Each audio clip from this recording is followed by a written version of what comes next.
Now, the adventures of Superman.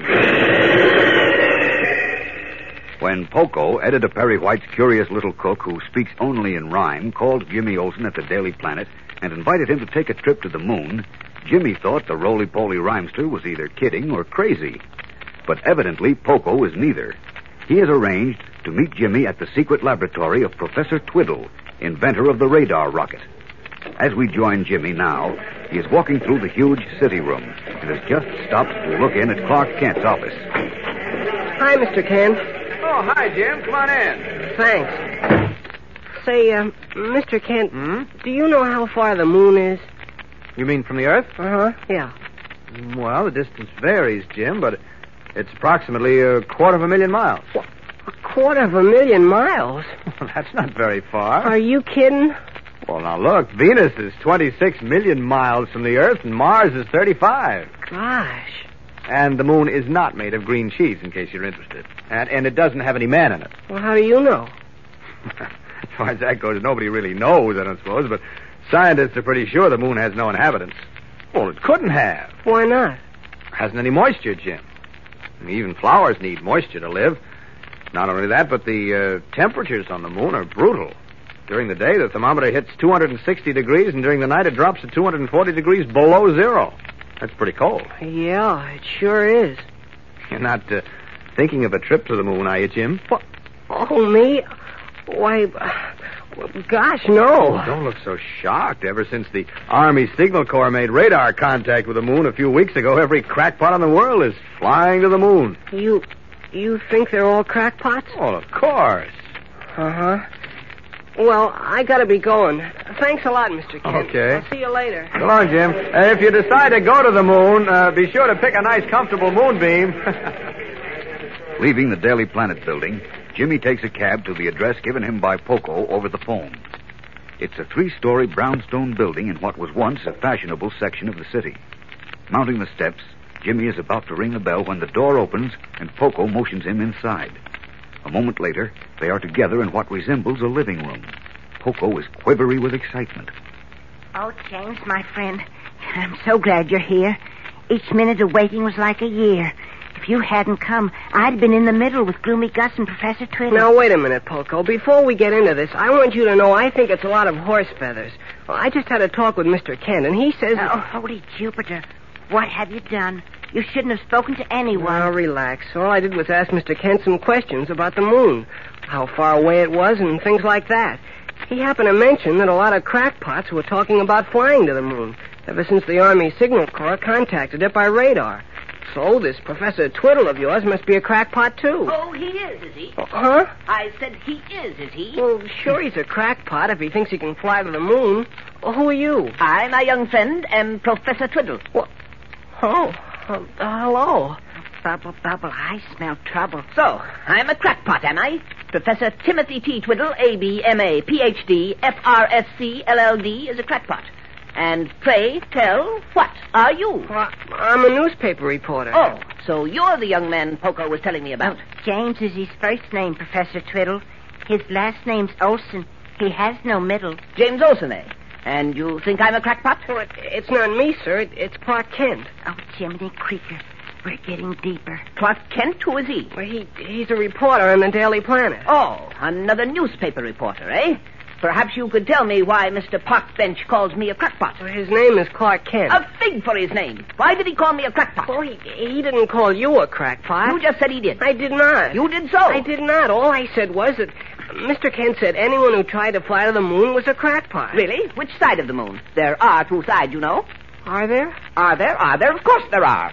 Everything has at least two sides. Even Poco knows that. Don't you, Poco? Oh, yes, I guess. Well, does it matter which side you fly to? Of course it matters. Why? Because one side we know about. The other side we don't. And which side are you going to fly to? The other side, of course.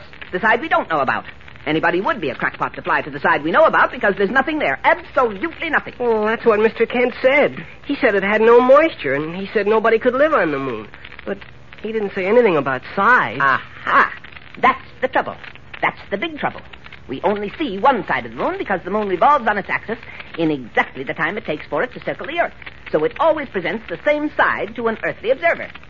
Do you understand? No. Do you understand, Poco? Oh, no, it's much too deep for me. I never studied geometry. But we'll take your word for it, Professor. Oh, thank you. Thank you very much. Now, where were we? The other side of the moon. Oh, yes.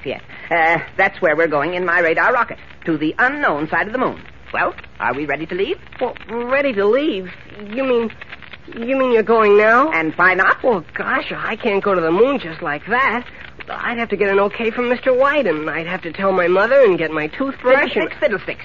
We'll be back by supper time. By supper time? But, of course, you don't think I intend tootling around in space forever, do you? But the moon's 250,000 miles away. My radar rocket travels at the rate of 5,000 miles a minute.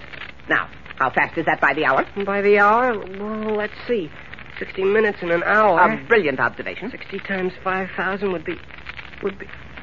Leaping lizards. 300,000 miles an hour. Exactly. Which means, of course, that we can travel to the moon and back in 1 hour, 43 minutes, and 12 seconds. Poco, this guy's crazy as a loon. What did you say? I said you can't be lazy on the moon. That doesn't even make sense. But never mind. The radar rocket is ready to be launched. We leave in 5 minutes. 5 minutes? Well, gosh, can't I even call my mother? No, 1,000 times no. We must maintain complete secrecy. I have powerful enemies. Foul, unscrupulous men who would move heaven and earth to prevent my reaching the moon. Make up your mind, young man. Are you going with us? Yes or no? Oh, why... Well, I... Bewildered, Jimmy's eyes shift from Poco to Professor Twiddle. He's almost convinced the little eccentric scientist isn't all there, and yet something tells him there's more to this than appears on the surface. Strangely enough, Jimmy is right, and we'll return in just a moment to find out how right. But first, here again is your announcer. Gang, I suppose you can't actually taste sunshine, but just the same, it seems to add a more cheerful flavor to breakfast these wintry mornings. But for sunny gold and toasted goodness any day in the week, Kellogg's Pep is a winner. Why, Pep is so crisp and fresh, so full up with that delicate sunny flavor that, well, you hardly want to stop eating. Pep ties up with old man Sun when it comes to nutrition, too, because your breakfast bowl full of Kellogg's Pep gives you your daily minimum need of sunshine vitamin D. Mom will tell you that's mighty important. And, of course, you know how important it is to you to get those exciting comic buttons Kellogg's Pep is putting out. You wouldn't want to miss out on a single one. There are 18 different buttons in the series, like Moon Mullins and Orphan Annie and Superman himself. They're all done up in full comic strip colors, so they really show up when you wear them pinned on your jacket or your dress or cap. How about asking Mom to get you a package or two of Kellogg's Pep when she's shopping tomorrow? That's the only way you can get these comic buttons, you know. You can't buy them, and you don't send in any money, not even a box top. They come only in packages of P-E-P, Pep, made by Kellogg's, the greatest name in cereals. Now, back to the adventures of Superman. Finally consenting to attempt a trip to the moon in a radar rocket, Jimmy, with Poco at his heels, was led up 3 flights of stairs by Professor Twiddle and ushered into a room on the top floor of the house. In the center of the room, on a raised platform, is the radar rocket, built like a huge cigar with a plexiglass nose and what looks like an aluminum body. At the far end of the room, a man is seated at a control board mounted with dozens of mysterious knobs and dials. He looks up as Professor Twiddle approaches him, and the expression on his face is one of deep gloom. Jimmy nudges Poco. Poco, who's he? Oh, Professor Twiddle's radar man. Did you ever see such a gloomy pan? Well, Gus, is everything ready for the launching? Everything's ready, but you'll never get to the moon. Oh, come now. Something's bound to happen. It always does. Fiddlestick. What's he mean, Poco? Oh, he always makes this kind of a fuss. That's why they call him Gloomy Gus. Well, young man, there it is. How do you like it? Well, how do I like what? The radar rocket, of course. Well, I think it's very nice. Since you're a newspaper reporter, you'll undoubtedly wish to write a world-shattering story about our trip to the moon, so I think I'd better give you some idea of how it works. You mean if it works? Don't pay any attention to Gus. He's just gloomy by nature. Anyone who takes off in that thing is crazy. Quiet, Gus, quiet. Now, as I was saying, I'd better give you some idea of how the radar rocket works. Well, if you don't mind, Professor. Oh, I don't mind at all. No, I mean... Think nothing of it. Now, pay close attention. The instrument panel at which Gus is seated is the radar beam control board. You got that? In a few short moments, Gus will direct the radar beam at the moon. We shall then enter the rocket, press the impulse button, and ride that radar beam through space at the incredible speed of 5,000 miles a minute. Wait, you mean he doesn't go with us? Gus, Certainly not, certainly not. He controls the radar beam from the control board. I wouldn't ride in that thing for $1 million. Funny, isn't he? Start the beam going, Gus. Now, we open the door of the rocket and step inside. Not me. What was that? I said not me. I'm not going. What do you mean? I changed my mind. I don't want to fly to the moon. It's too late, young man. Too late? Yes, too late, too late. Now that you've seen the rocket, you must go along. I can't leave you behind to reveal my secret to the world. Oh, I promise I won't say a word to anyone. Step inside. But, Professor, Step inside, young man. Do as I say. Gee whiz. Oh, Poco, I tell you, we're crazy to do this. We're as crazy as he is. Oh, Professor Twiddle is often hazy, but on my honor, he's far from crazy. But flying to the moon. Who ever heard of such a thing? Oh, the more you work, the more you earn. The more you live, the more you learn. Oh, you're crazy, too. I'm getting out of here. Professor Twiddle. Don't bother me now, young man. I'm adjusting the radar receptor. But, Professor... Young man, later. Oh, relax, friend James. There's nothing to fear. You're not alone. I'll be here. Oh, that's a big help. Oh, why did I ever get mixed up in this? Why? Look at me, cooped up in an aluminum cigar with a guy who's nutty as a fruitcake. Oh, I see. You mean me. No, I don't mean you, Poco. And for the love of Mike, stop talking in rhyme, will you? That's driving me cuckoo, too. Oh, talking in rhyme saves me time. Oh, all right. What's the use? We won't be alive very long anyway. You heard what that guy at the control board said, his assistant. You heard him say we were crazy to try this. And he always makes that kind of a fuss. That's why they call him Gloomy Gus. I don't care what they call him. He's right. Radar rocket, fly to the moon on a radar beam of all There we are, gentlemen. All ready to take off. Next stop, the moon. Professor. Don't thank me, young man. Don't thank me until our flight is complete. But I wanted... I understand. I understand perfectly. You're overwhelmed with the honor. So be it. Now, if you and Poco will brace yourselves for the initial propulsion shock, we'll take off. The roof. What about the roof? That's my beard. You're right, quite right. Slipped my mind completely. I'll tell Gus to roll it back. Roll it back? Poco, he's crazy. Oh, have patience, James. Don't call him names.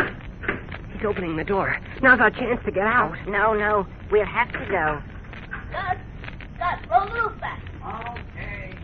Oh, it's too late now. Thank you so much for reminding me about the roof. Oh, would have been quite embarrassing. There it goes. What? Jeepers. It is rolling back. Leaving us with nothing but the canopy of the heavens above us. The endless limits of space which we are about to conquer. Ready, gentlemen? Oh, gosh. Brace yourselves. I am about to press the propulsion button. Here goes. We're off. I said we're off. I'm afraid to open my eyes. Where are we? Hurtling through space at 5,000 miles a minute. Oh, courage, friend. It's not the end. Maybe not, but it's the next thing to us. Relax, gentlemen, relax. From now on, it will be smooth sailing. We're above the Earth's atmosphere. Perhaps I should give you both an elementary lesson in astrology while we're en route. Oh, don't bother. If I never see a star again, it'll be too soon. What's that? We have just passed into the ionosphere. Oh, dear. How far from the Earth are we? Oh, roughly 8,000 miles. Oh. Poco, I was under the impression this young man had taken a trip in a spaceship with you. I took it with him, didn't I, Jim? Yeah, but that was different.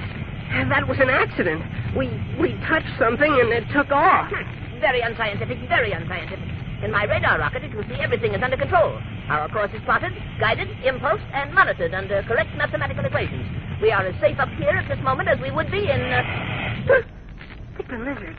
What was that? Don't move. Stay where you are. Something's gone wrong. I knew it. You see, Poco, I told you we shouldn't have come along. Woe is me.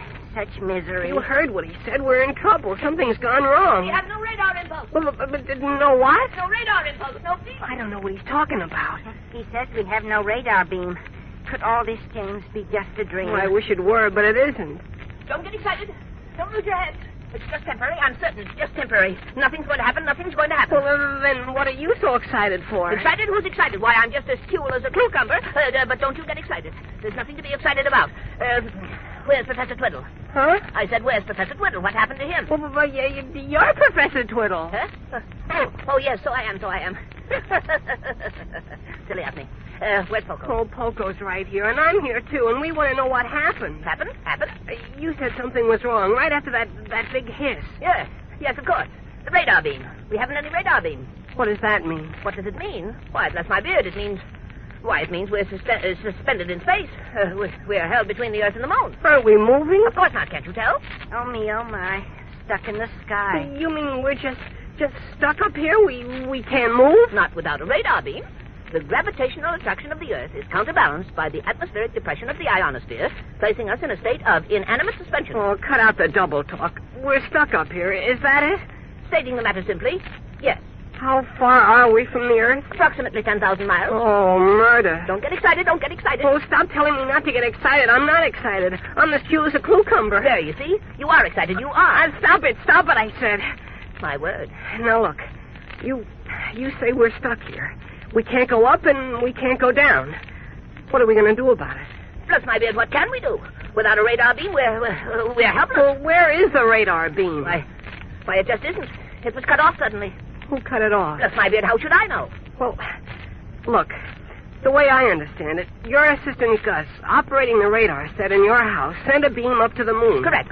And then the rocket was launched and it traveled on the radar beam. Correct again. But now there is no radar beam. It's gone. Correct once more. That means someone at the radar set must have stopped it. Yes, of course. Who?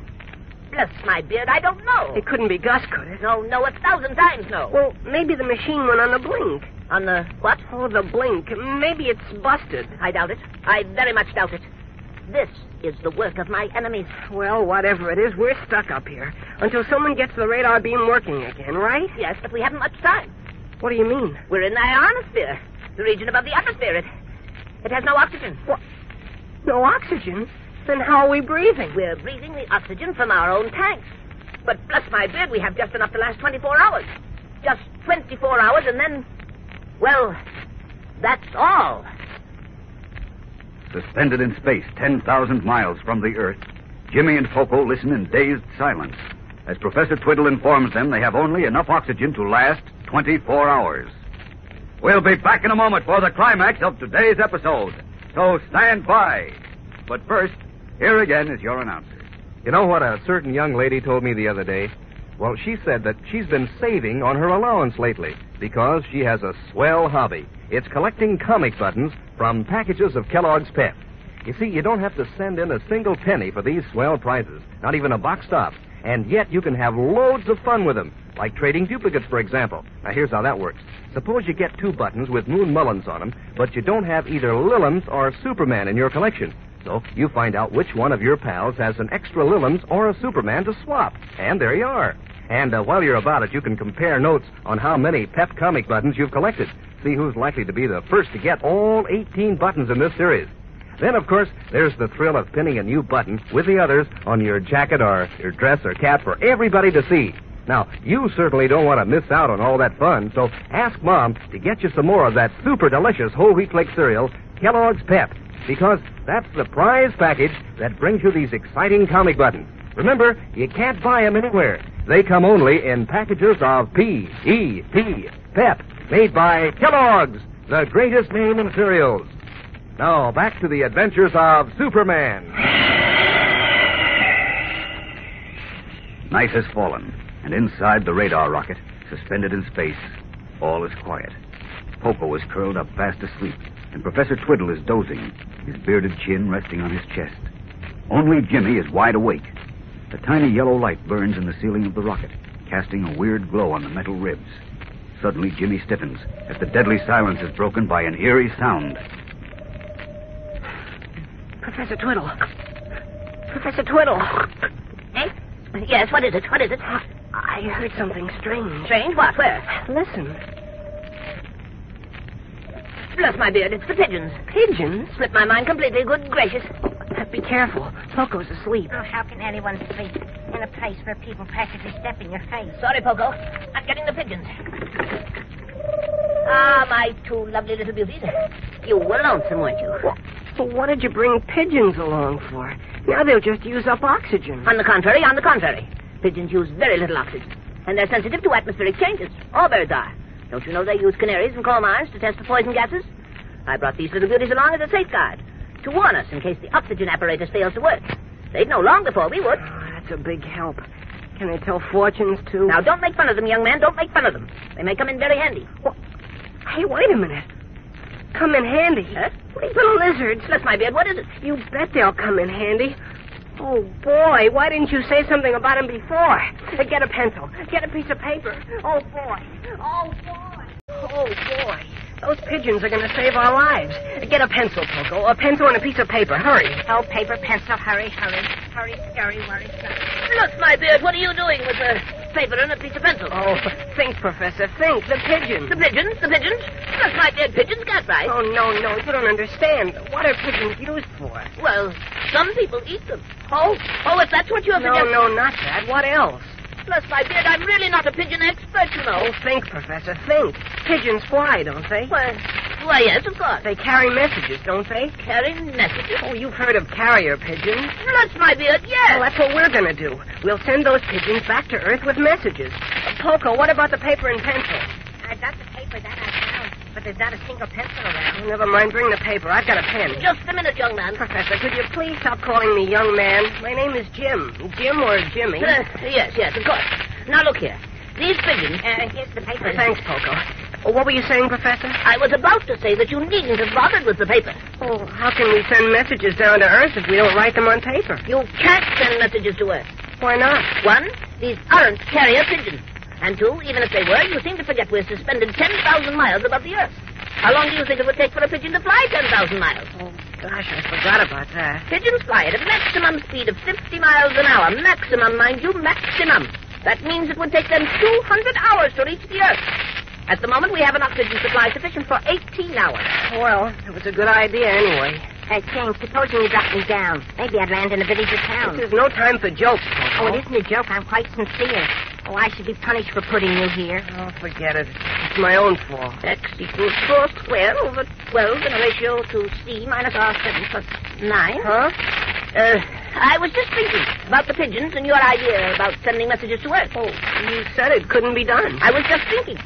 Since we are in a region devoid of atmosphere, there would be no resistance to the flight of the pigeons. No air resistance, that is. They might be able to drop to Earth at an incredible speed. Oh, do you think so? Do you really think so? Very likely. Oh, from this day, for just night. Oh, I hope to heaven Twiddle's right. Professor Twiddle, if you please, Poco. Oh, yes, sir, Professor. Then should I write the messages, Professor? Patience. But every minute counts. If we're going to send them down, let's do it. The one big problem is, will they go down? What if they go up? Oh, why do you have to think of things like that? One must think of everything. Now let me see. I have it. We'll weight them. We'll what? Weight them. Tie something heavy to one of their legs. Then they can't fly up. They'll have to fly down. A key. Do either of you have a key? Well, I've got the key to my house and the key to the office. Perfect. Let me have them. Here. Thank you. I suggest you write your message. Okay. Send one to Inspector Henderson and the other to Clark Kent. Yes, one should be sent to Mr. Kent. What do I say? Oh, tell them we're stuck. Oh, somewhere in space, and we don't believe it's a healthy place. Oh, use your head, Poco. What good's that? They can't come up here and get us. Oh, then tell them to go to... Where? Oh, I don't know. Oh, you're a great help. Professor Twiddle. Yes? What'll I write in the messages? Just a moment. I'm tying the second key on. There. Now, what was it? Well, these messages. Well, what'll I say in them? There's only one thing you can say. Tell whoever you're writing them to go at once to my house at 607 Winthrop Street and see what's wrong with the radar machine. At the same time... Now, wait a minute. I can't write that fast. Professor Twiddle's house at 607 Winthrop Street. Okay.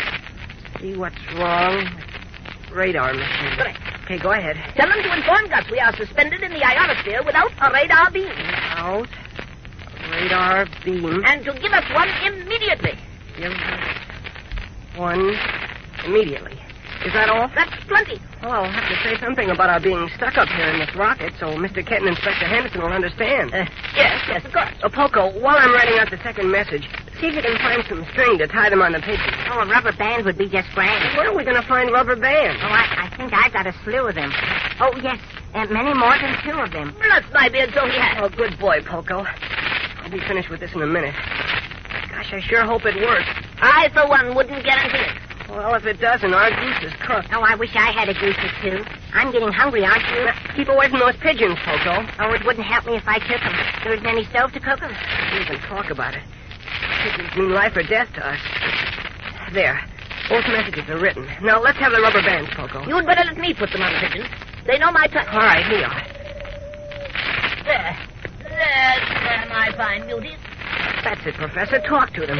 Tell them they've got to get those messages down. So, now listen, pigeons. You've got to get the... nonsense. I'm quite sure they wouldn't understand me. That's one. Now the other. Start praying, Poker. And keep all your fingers crossed. All ready.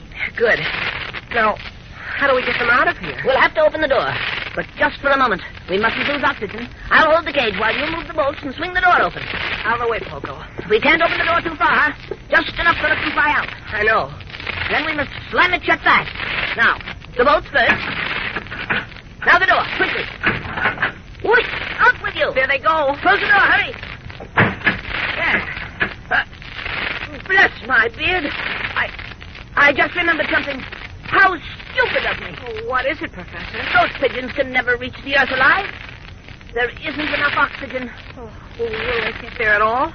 Even dead? That all depends. If they die before they reach the Earth's atmosphere, that is, if they fail to get to the region where the Earth's gravity will pull them down, then they'll be suspended in space as we are. Forever. Shocked, feeling as though all is lost, Jimmy stares through a porthole and watches the two pigeons fly out into endless space, carrying messages for Clark Kent and Inspector Henderson. Can they possibly reach the Earth 10,000 miles away? And if they do, will the messages be delivered? We'll know in just a moment. But first, here's a word from your announcer. You know, gang, it's no ordinary sort of happening. That big moment when Mom opens a new package of Kellogg's Pep. You want to be right there because you're on edge to see which comic button is inside. Maybe it's a brand new one, a funny paper character that you don't have in your collection yet.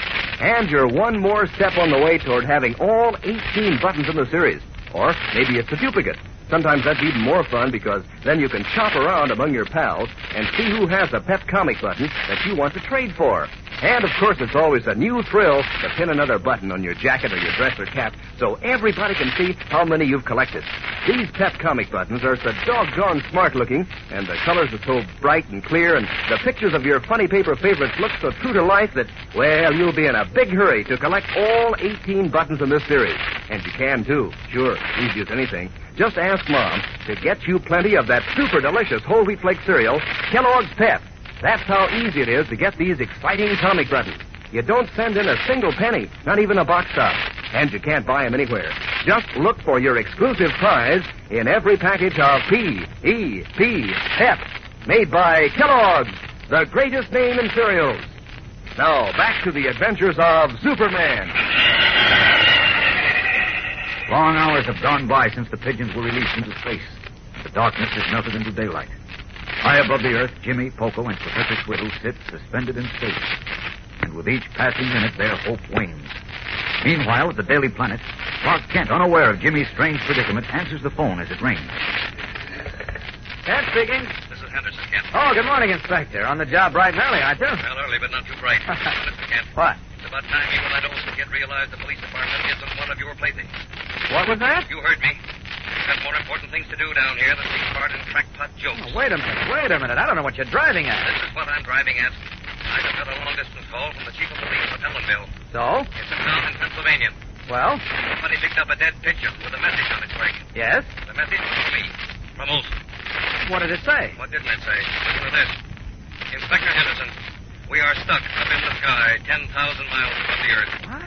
Please go to 607 Winthrop Street and find out what happened to the radar machine. Tell Gus we must have a radar beam immediately. Signed, Jim Olsen. I don't understand it. You don't understand. Well, who do you think does?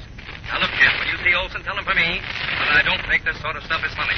I don't understand it, Inspector. It doesn't sound like Jim at all. You tell him to grow up and stop playing games, or I'll have his police card taken away. And not only that, I have a... Hold on a minute, Kent. Okay. I don't get it.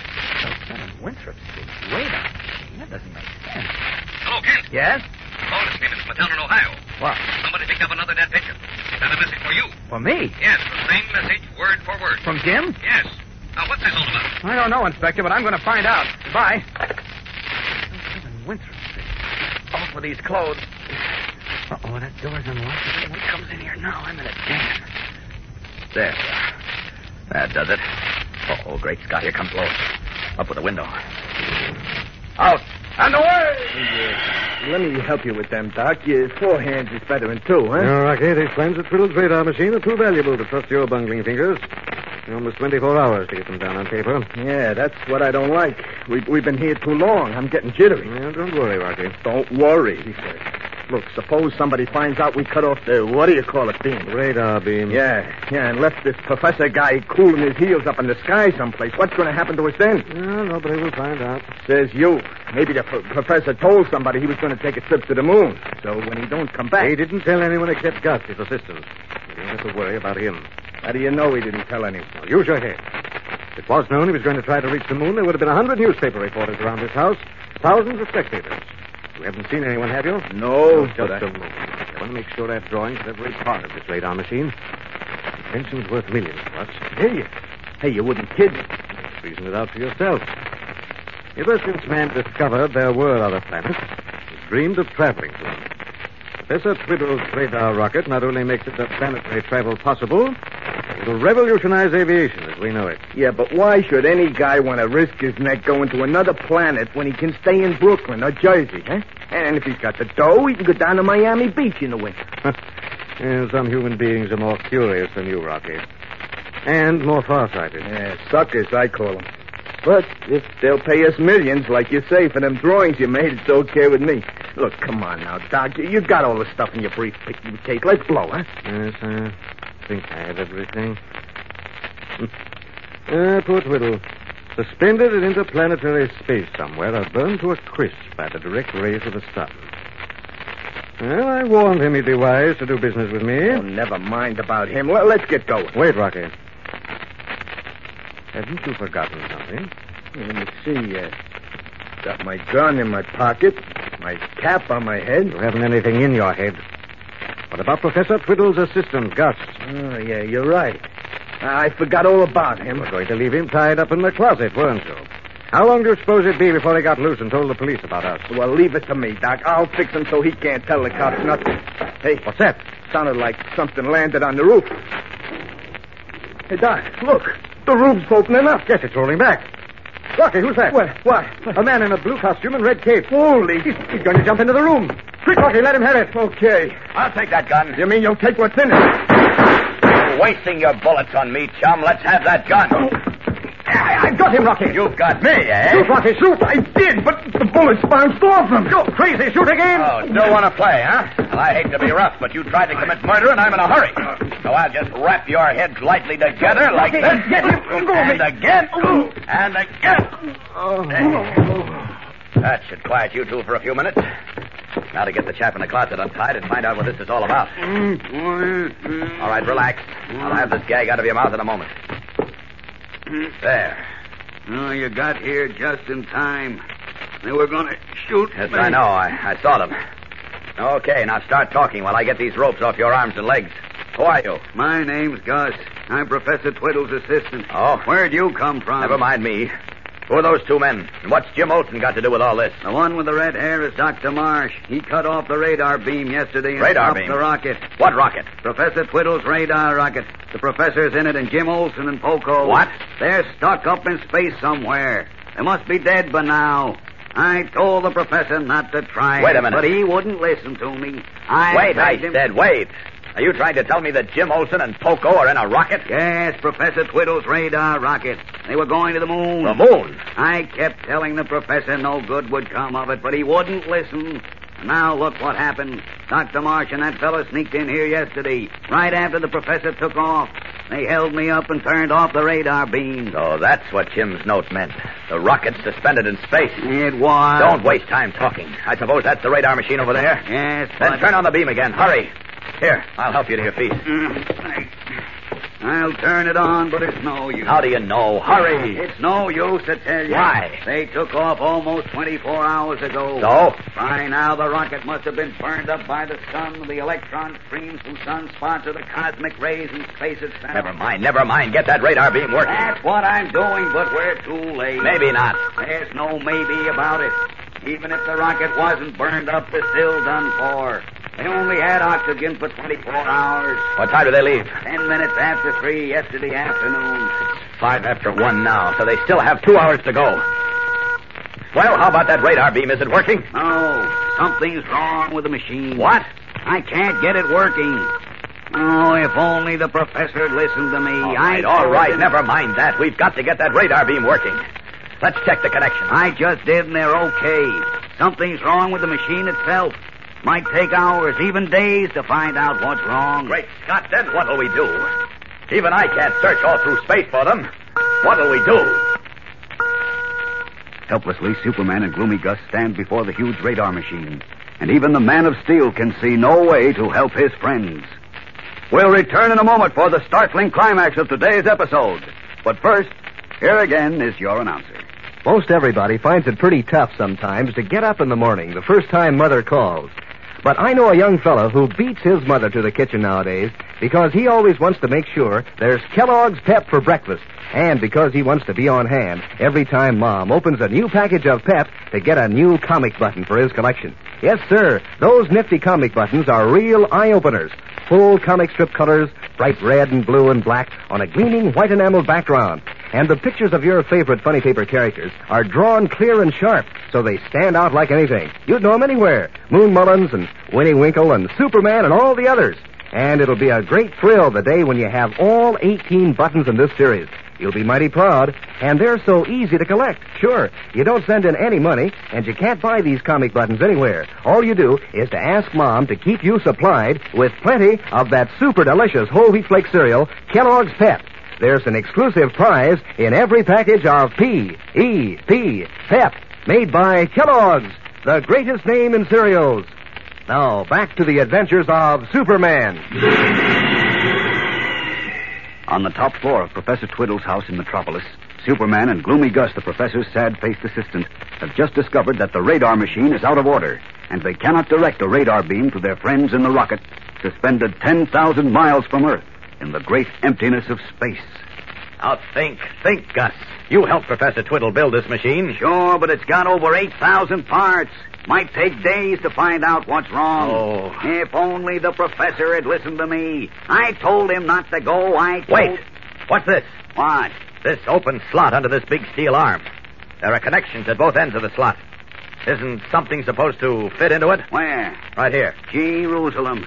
The rheostat timer's gone. The what? The rheostat timer. That's the secret of the whole machine, the most important part of it. No wonder it won't work. What does it look like? It's about 3 inches long. Just the size of that slot it fits in. Oh. Looks like something like a radio tube, only it's got a dial and a timing mechanism in it. Oh, where? I see it. Get up. Where? Right over here in Dr. Marsh's briefcase. Why, the dirty crook, I'd like... Never mind. The police will take care of him. Here, put this back in the machine where it belongs. It may be broken. All right, try the machine now.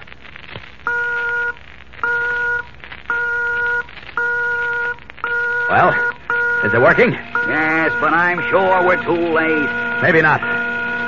What's this moving indicator on this screen? It's drawing a jagged line. That shows the length of the radar beam. Those little squares it's going through mark every 2,000 miles. Jim's message said they were 10,000 miles up. I don't think they're there anymore. Will you stop being a crepe hanger? Will this indicator tell us if the rocket's still there? If the beam picks up the rocket, a little bell will ring. That'll be the echo recording. The indicator is almost at 5,000 miles now. The beam travels 5,000 miles a minute. Okay, get ready. We're at 6,000 now. Oh, Jim would get himself in a mess like this. He should have known better. So should the professor.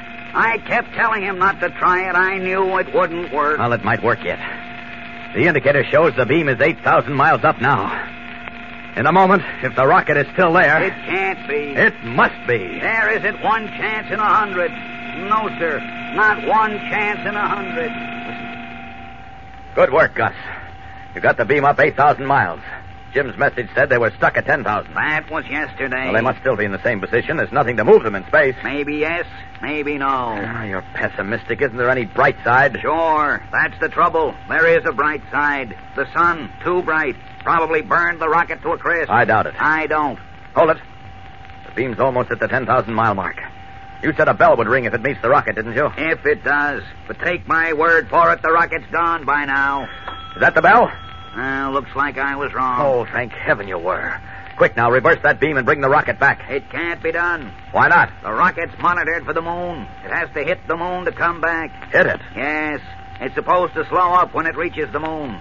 When it makes a contact, the mechanism in the nose reverses the monitor, and the rocket rides the beam back to Earth. All the harebrained crackpot stunts I ever heard of. That's what I told the professor, but he wouldn't listen to me. Let's see now. The moon's 250,000 miles from the Earth, isn't it? 240,000 right now. Okay, and the rocket travels at the rate of 5,000 miles a minute.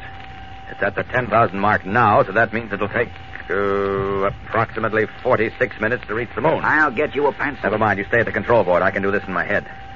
46 minutes to reach the moon, another 48 minutes to return to Earth. That's 94 minutes all told. A little more than an hour and a half. Unless something else happens. Well, we'll hope nothing does. Oh, wait a minute. What about oxygen? Oxygen? Yes, there's none in space. So far as we know, none on the moon either. I hope Professor Twiddle took plenty with him. Oh, that does it. What? Now, don't tell me he forgot to equip the rocket with oxygen tanks. He didn't forget, but he only took a 24-hour supply. Uh-oh. You see, I told you they were done for. If only they'd listened to me. I told the professor. Hold it, Gus, hold it.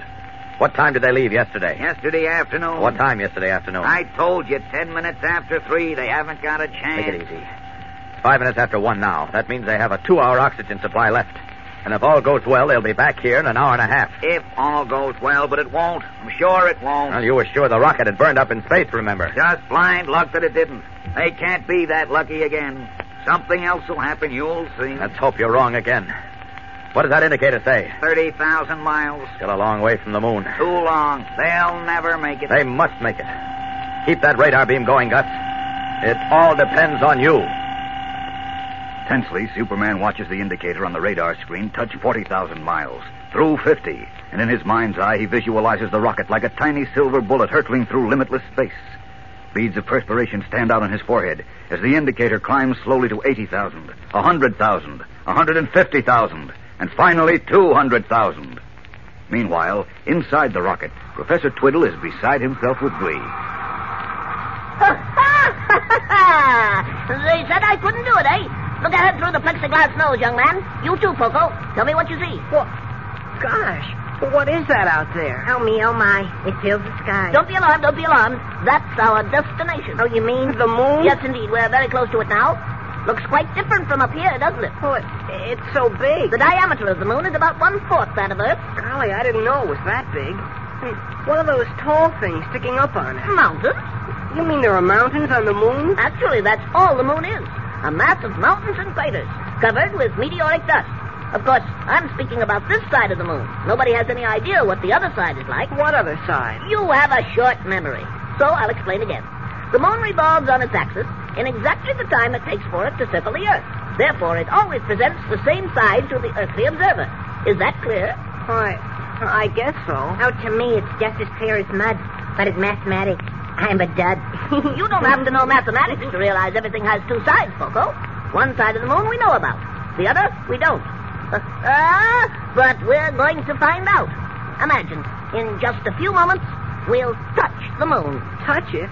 You mean we're going to land there? Of course not. The plexiglass nose of the rocket will merely contact the moon lightly. Contacted lightly? At 5,000 miles a minute? Oh, dear. Our end is near. Nonsense. The rocket is monitored to slow almost to a stop as we reach the moon. At the moment of contact, that small mechanism you see in the plexiglass nose reverses the rocket, and we immediately start back to Earth on the radar beam. Well, the sooner the better. Think of it. We're the first human beings to reach the moon. Our names will go down in history. Oh, we'll be famous, like Andy and Amos. I don't want to be famous. I just want to get back to Metropolis. You'll be back within an hour. I hope. I know. Well, I don't like to be a wet blanket, but it's only a miracle we're still alive. What's that? Oh, bang, bang. A bell rang. Don't be alarmed. That was a signal that we've come within the orbit of the moon. Look below now. In a moment, we'll be passing over it. Golly. Imagine looking down at the moon. Oh, well, let's make a story for the Daily Planet. Remember, the name is Twiddle. Professor Timothy T. Twiddle. My Trip to the Moon by James Olson. Oh, that ought to get me a raise from Mr. White. Look! We're passing to the other side of the moon. We are? Yes. In a moment, we'll know what's there. Oh, gosh. Do you suppose it's any different from this side, Professor? Who knows? There may be even atmosphere there, and even fauna and flora. Who is fauna and who is flora? I know two girls named Della and Dora. Well, they're not girls, Poco. Fauna is animal life, and flora is vegetation. Do you think maybe there might be people on the other side of the moon, Professor? I have no idea, young man, no idea, but we'll find out directly. What's that? The rocket is turning. Look sharply now. We're coming to the other side of the moon.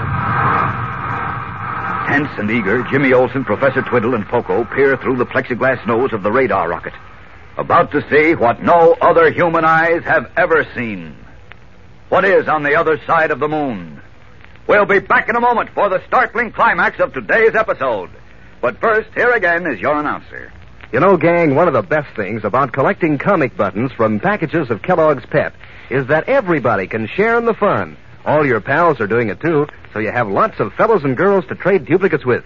You see, you don't have to spend any of your allowance to get Pep comic buttons. You don't even have to send in a box stop. And yet, you collect real, true-to-life pictures of your favorite comic strip characters, done up in full comic strip colors, too. So they're bright-colored and gleaming, really nifty. What's more, there are 18 different buttons in the series, so your fun keeps on and on. Believe me, it'll be a real thrill someday soon when you can sport a full collection of 18 buttons on your jacket or your dress or cap. Now, there's only one way you can get these exclusive prizes, you know. You can't buy them anywhere, but you'll find one in every package of that super delicious whole wheat flake cereal, Kellogg's Pep. Ask Mom to get you some P-E-P, Pep, made by Kellogg's, the greatest name in cereals. Now, back to the adventures of Superman. In a radar rocket traveling at the incredible speed of 5,000 miles a minute, Jimmy Olsen, Professor Timothy Twiddle, and Poco have just passed over the barren, craggy side of the moon, which is visible from the Earth. Now they have crossed a towering range of mountains covered with fine meteoric dust, and are above the unknown other side of the moon. Look! The hidden side of the moon is below us. It looks different from the other side, Professor. The mountains are much lower and... Wait, there's grass. No, it isn't grass, but bless my beard, it is a form of vegetation. That means there must be moisture on this side of the moon.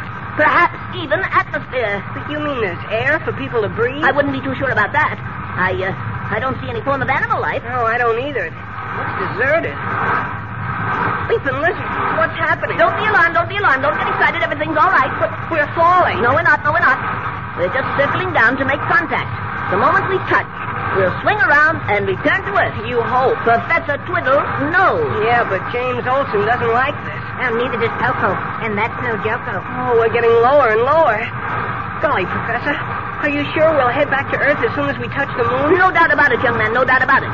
The monitor mechanism will immediately reverse itself on contact with the moon and carry us back on the radar beam. Now, don't disturb me. I must make notes on everything I see. We only have a second or two before, What? We touched. We just touched. Steady, my boy, steady. We're not moving. That's strange. You said we'd turn around. Professor Twiddle, what happened? I don't know, young man. But something is seriously wrong. I'm afraid we're stuck on the moon. I'm afraid we're stuck on the moon. Stuck? Oh, heavens, no. It can't be so. Yes, my young friends. Something went wrong. I don't know what. Perhaps the monitor, perhaps the radar impulse mechanism, perhaps the gravitational adjuster. Oh, gosh, Professor, don't just stand there saying perhaps. Find out what it is and fix it. I want to get back to Metropolis. Oh, me, oh, my. So do I. Much as I hate to say so, I'm afraid that's quite impossible. What? Impossible? Yes, impossible. Oh, Jim, listen to him. Now, take it easy, Poco. Now, look, Professor. It's no use getting excited, young man. No use at all. Look at me. I'm not excited. I mean, we're here. We're here, and bless my beard, that's all there is to it. We're here. I may be bent, but that doesn't make sense. Now, look, Professor. You built the rocket. You ought to be able to fix whatever's wrong with it. I'm afraid you don't understand. It isn't a matter of fixing the rocket. It isn't? Well, then what is it? Something went wrong. Perhaps the monitor. Perhaps the gravitational adjuster. Perhaps... Oh, don't start that perhaps business again. For heaven's sake, find out what went wrong and fix it. Oh, please, Professor Twiddle. Don't faddle and fiddle. Who's faddling? Who's fiddling? Can't you understand, even if I did determine what was wrong with the rocket, and even if I did repair it, we would still be unable to leave the moon? Why? Because we have no way to launch the rocket. Rockets must be launched, you know. They can't just get up and fly. Then what do we do? The answer is very simple. Nothing. You mean we're stuck? Exactly the observation I made several minutes ago. Oh, stuck. Out of luck. You're not kidding, Poco. We haven't any food or water or anything. And the moon looks as bare as a desert. We may not have to worry about food, young man. What do you mean? We may not live long enough to starve. Huh? Oh, jeepers creepers. You forget we have only a little more than an hour's supply of oxygen left in our tank. Oh, God. And while there may be a small amount of moisture and atmosphere on this side of the moon, since we can see some slight vegetation, I very much doubt that there is enough oxygen to sustain human life. Oh, Gleeps. Oh, James, my friend, we've reached the end. No, it can't be. I've got to do something. What can you do? I don't know, but I'm going to do something. Where are you going, young man? I'm going out to look around. No, you mustn't. Why not? You'll be roasted alive during the day, and it's day now. The temperature on the moon rises to 260 degrees Fahrenheit. Maybe on the other side of the moon, but not on this side. What makes you say that? Oh, because if it was 260 degrees outside, we'd be baked potatoes by now. Bless my beard, I believe you're right.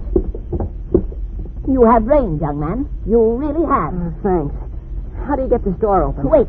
Don't open it. Why not? You're probably right about the temperature, but if there's no oxygen out there, as I suspect, you won't last a minute. Oh, so what?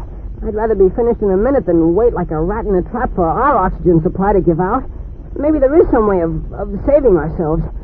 Let me out, Professor, and slam the door after me. Oh, me too. I'll go with you. No, you stay here, Poco. I'll go. If this is the end, I'll die with my friend. Oh, gee, thanks, Poco, but I said I'll go with Jim. After all, I got you into this, and it's my responsibility to see it through. Someone must remain in the rocket, and that's you, Poco. Now stand here by the door, and as soon as Jim and I are outside, slam it and throw the bolts. No, do as the professor says, Poco. Oh, between you and Twiddle, I'm caught in the middle. Ready, young man? I mean, Jim? I'm ready.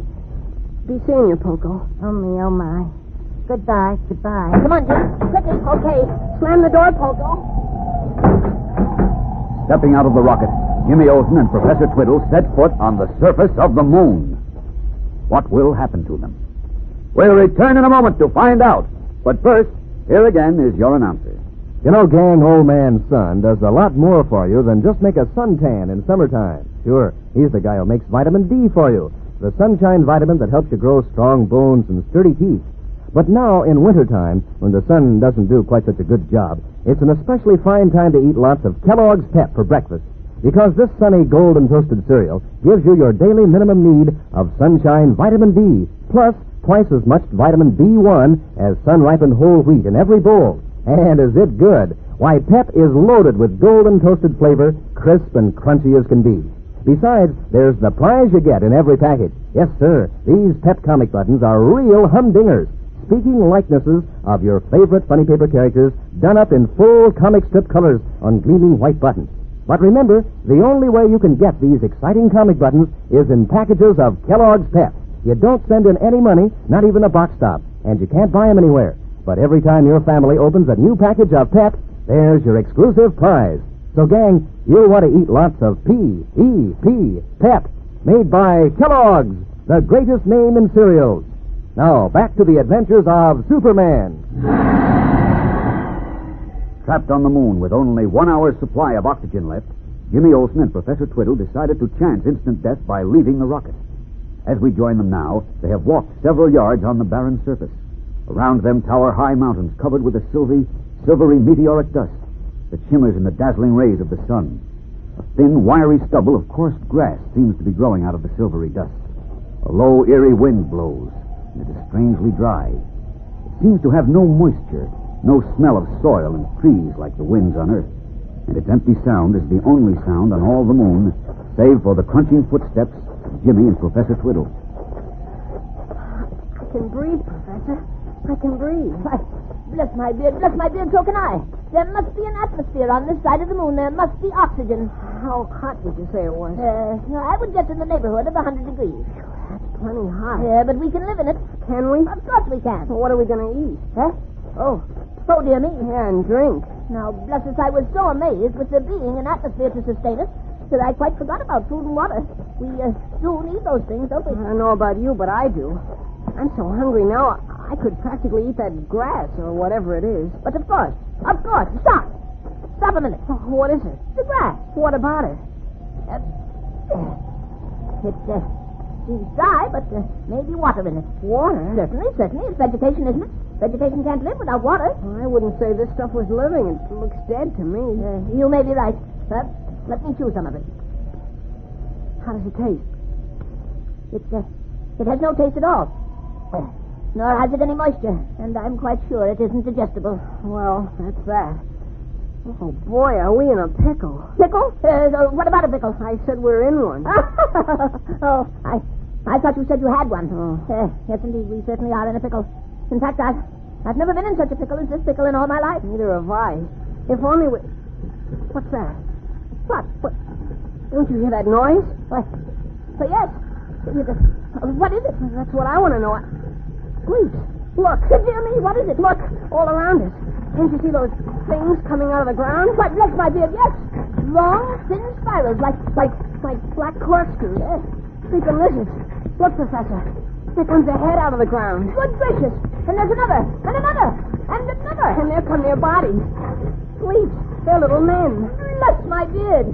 Men. No, they're monkeys. They've got tails. And those long corkscrews are their noses. This is amazing. I must examine them more closely. Look out, they're coming for us.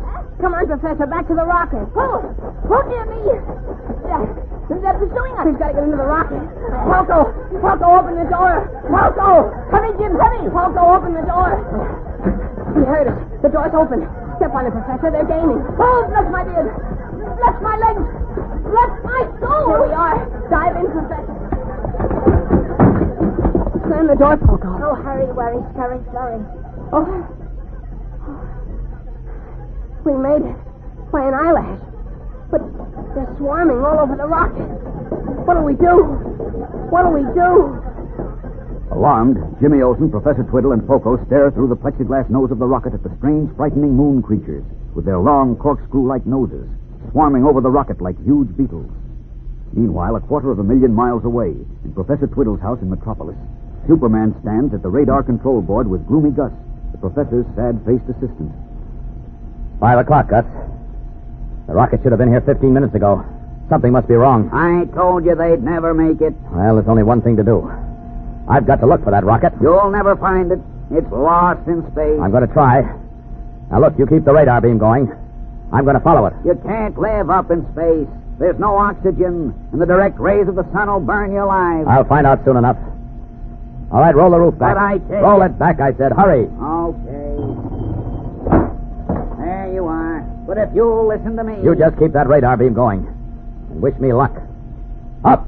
And away! See the rocket. They'll be in here right away. Oh, shout, keep them out. What do we do, Professor? Do? Did you say do? Yes, look. There comes one of their noses through the rocket now. Bless my beard, how strange. But it isn't really a nose, you know. It's the primordial rooting appendage. Whoa! One of them stuck me. Here comes another one. Look out, Poco. Don't you move your feet. They're driving my feet. And look, they've all got their noses through now. And look, they're starting to push their heads through the hole. Oh, here they come. Where can we run? We can't run anyplace. Professor. Oh, Fiddle, do something, Fiddle. Yes, do something, Professor Twiddle, do something. Where is Professor Twiddle? You're Professor Twiddle. Huh? I am? Oh, why, bless my soul, so I am. Oh, you're a big help. Only I had something to fight them with. There isn't anything in this rocket. They've broken through. Here they come. Get away. Oh, please, let go my knee. I did. Stop pulling my beard. Let go, I said. Let go. Stop pulling my beard. Rescued devil. Don't you, my friend. This is the end. No, it isn't, Poco. Stand still. You too, Professor. Huh? What did you say, young man? I said stand still. I don't think they mean to hurt us. You don't? No, I think they're just curious. See how they're running all over the rocket, looking and smelling at everything? I believe you're right. Sure.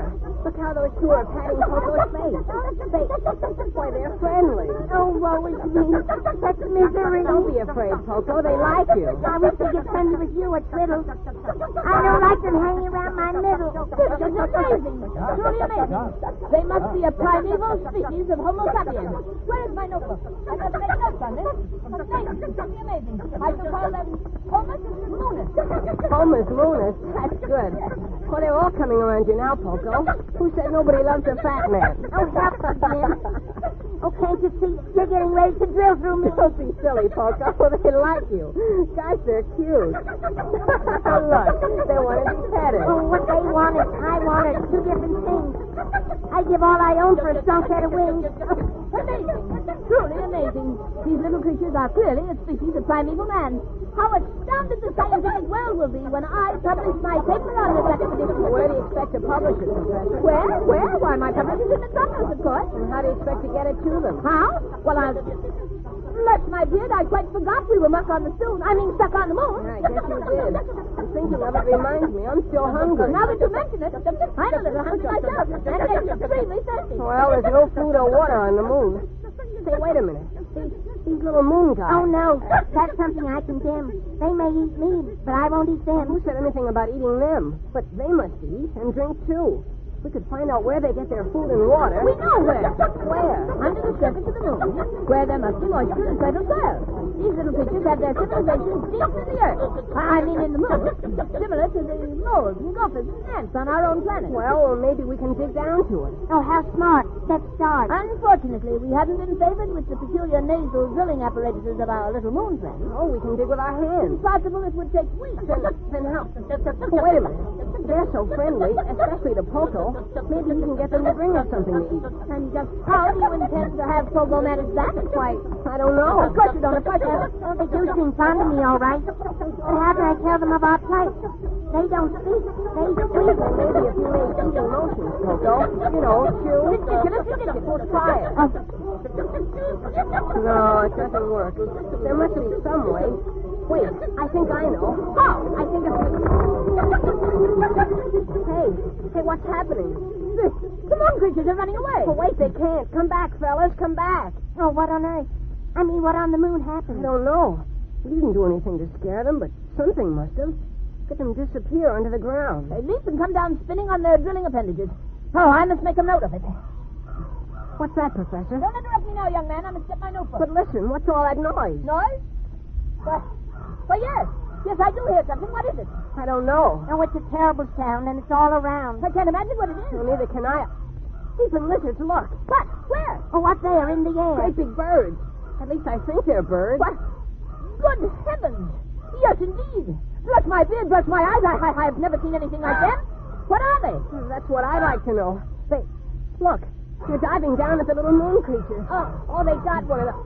Oh, no, they didn't. He got under the ground just in time. Oh, they're terrible things. Like dragons with wings. Dragons? Dragons don't exist, Poco. Those creatures are winged primates. Winged what? They're prehistoric bird mammals. Why, they have no right to be here at all. They disappeared from the Earth millions of years ago. Well, they didn't disappear from the moon. That's a sin. I don't understand it. Well, that's what you said about the moon creature. Amazing, simply amazing. I must put this down in my notebook. Where's my notebook? Where is my notebook, I think? Oh, those birds are so fierce and their beaks so bold. Oh, just to look at them makes my blood run cold. They look wicked, all right. And jeepers, they're as big as a P-38. And listen to their fearful cries. Whoever's caught by them just dies. Now, take it easy, Poco. They didn't catch any of the moon creatures, so they may fly away again. I hope. I hope so, too. I'm scared clean through. Now, there's nothing to be scared about. Uh-oh. They're coming this way. Oh, dear. I fear our enemy is near. What's that? You say they're coming this way? Yes, look. They're flying over the rocket now. Bless me, so they are. And they're circling lower. Oh, they are indeed. And who will help us in our hour of need? Bless my beard. This appears to be a very serious situation. You're not kidding, Professor. You're not kidding. Their eyes wide, their hearts hammering, Jimmy Olsen, Poco, and Professor Twiddle look aloft through their torn rockets to the huge winged creatures flying above them, gradually circling lower and lower. What can they do to protect themselves? We'll return in a moment for the climax of today's episode. But first, here again is your announcer. You know, gang, the most exciting part of a race comes toward the end when it's nip and tuck to see who wins. And believe me, it's nip and tuck in lots of neighborhoods these days to see who's going to be the first to collect all 18 of those swell comic buttons Kellogg's Pep is putting out. Some young fellows and girls are going to be strutting around when they have the whole series pinned on their jacket or dress or cap. Going to feel mighty proud, and no wonder why these Pep comic buttons are so doggone smart looking. The colors are so clear and sharp against the gleaming white background that, well, nobody wants to miss out on a single one. You want Winnie Winkle and young Herbie and Superman and all the other pictures of your favorite comic strip characters. And you want the fun of trading duplicates with your pals, too. So get busy, gang. Better remind Mom to get you some more of that super delicious whole wheat flake cereal, Kellogg's Pep. That's how easy it is to get these Pep comic buttons. You don't have to send in a single penny, not even a box top. And you can't buy them anywhere. But there's an exclusive prize in every package of P.E.P. Pep, made by Kellogg's, the greatest name in cereals. Now, back to the adventures of Superman. As the huge vulture-like birds circle above Professor Twiddle's rocket, Superman is streaking through space, following the radar beam sent from Professor Twiddle's house in Metropolis to the moon. No sign of the rocket yet. If only this radar beam leads me to it. It must. Faster! Jim should have known better than to do a crazy thing like this. A rocket sent to the moon. Of all the Oh. What's that? Something hit me. Oh, what's wrong? I'm losing my strength. Can't understand it. The sun. The direct rays caught me. Billions and billions of heat bolts. I must get away from them. Away!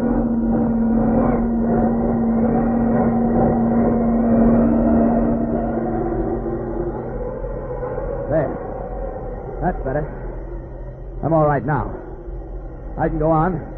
Find Jimmy and Poco. Wait a minute. The radar beam. Where is it? I don't hear it anymore. Wait, stop it. I lost it when I was dodging the sun's rays. Was it to the right? Away! No, I don't hear it. Maybe it was to the left. Away! No, I still don't hear it. I've got to find it. I must. Otherwise, I'm lost too. Away! Bless my beard, I'm afraid even Superman is no match for those vicious creatures. I wouldn't be too sure. He'll beat them off. You wait and see. If anyone can, it's Superman. There he goes, right into the middle of them. Oh, boy. Exciting, isn't it? Like a football game. Maybe it's like a football game to you, but it isn't to me. It's life and death. Bless my beard, where is he? I don't see him. It's got him surrounded. Oh, why doesn't he tackle him one at a time instead of... Hey, look, he's free, he's free. Attaboy, Superman, sock him. Bless my beard, yes. Sock him. Did you see that? He swooped down and grabbed two of them by the neck. He's choking them.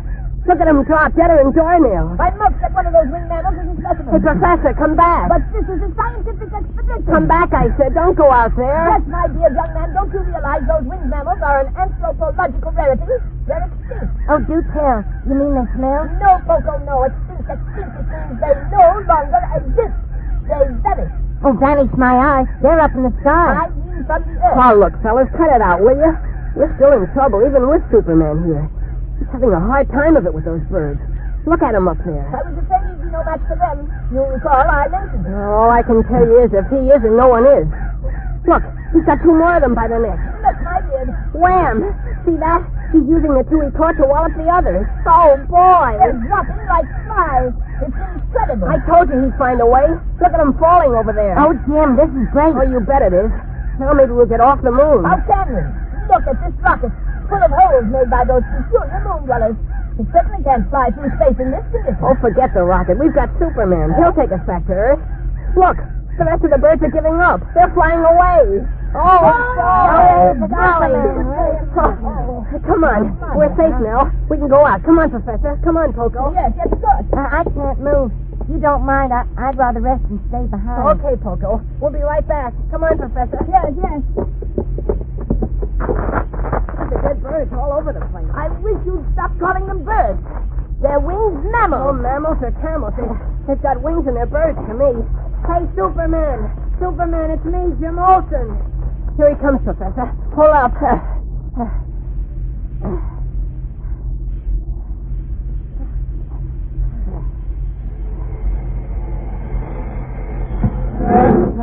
Oh, gosh, Superman. How can we ever thank you? Yes, how? Believe me, when we saw your blue and red costume up in the sky, it was like...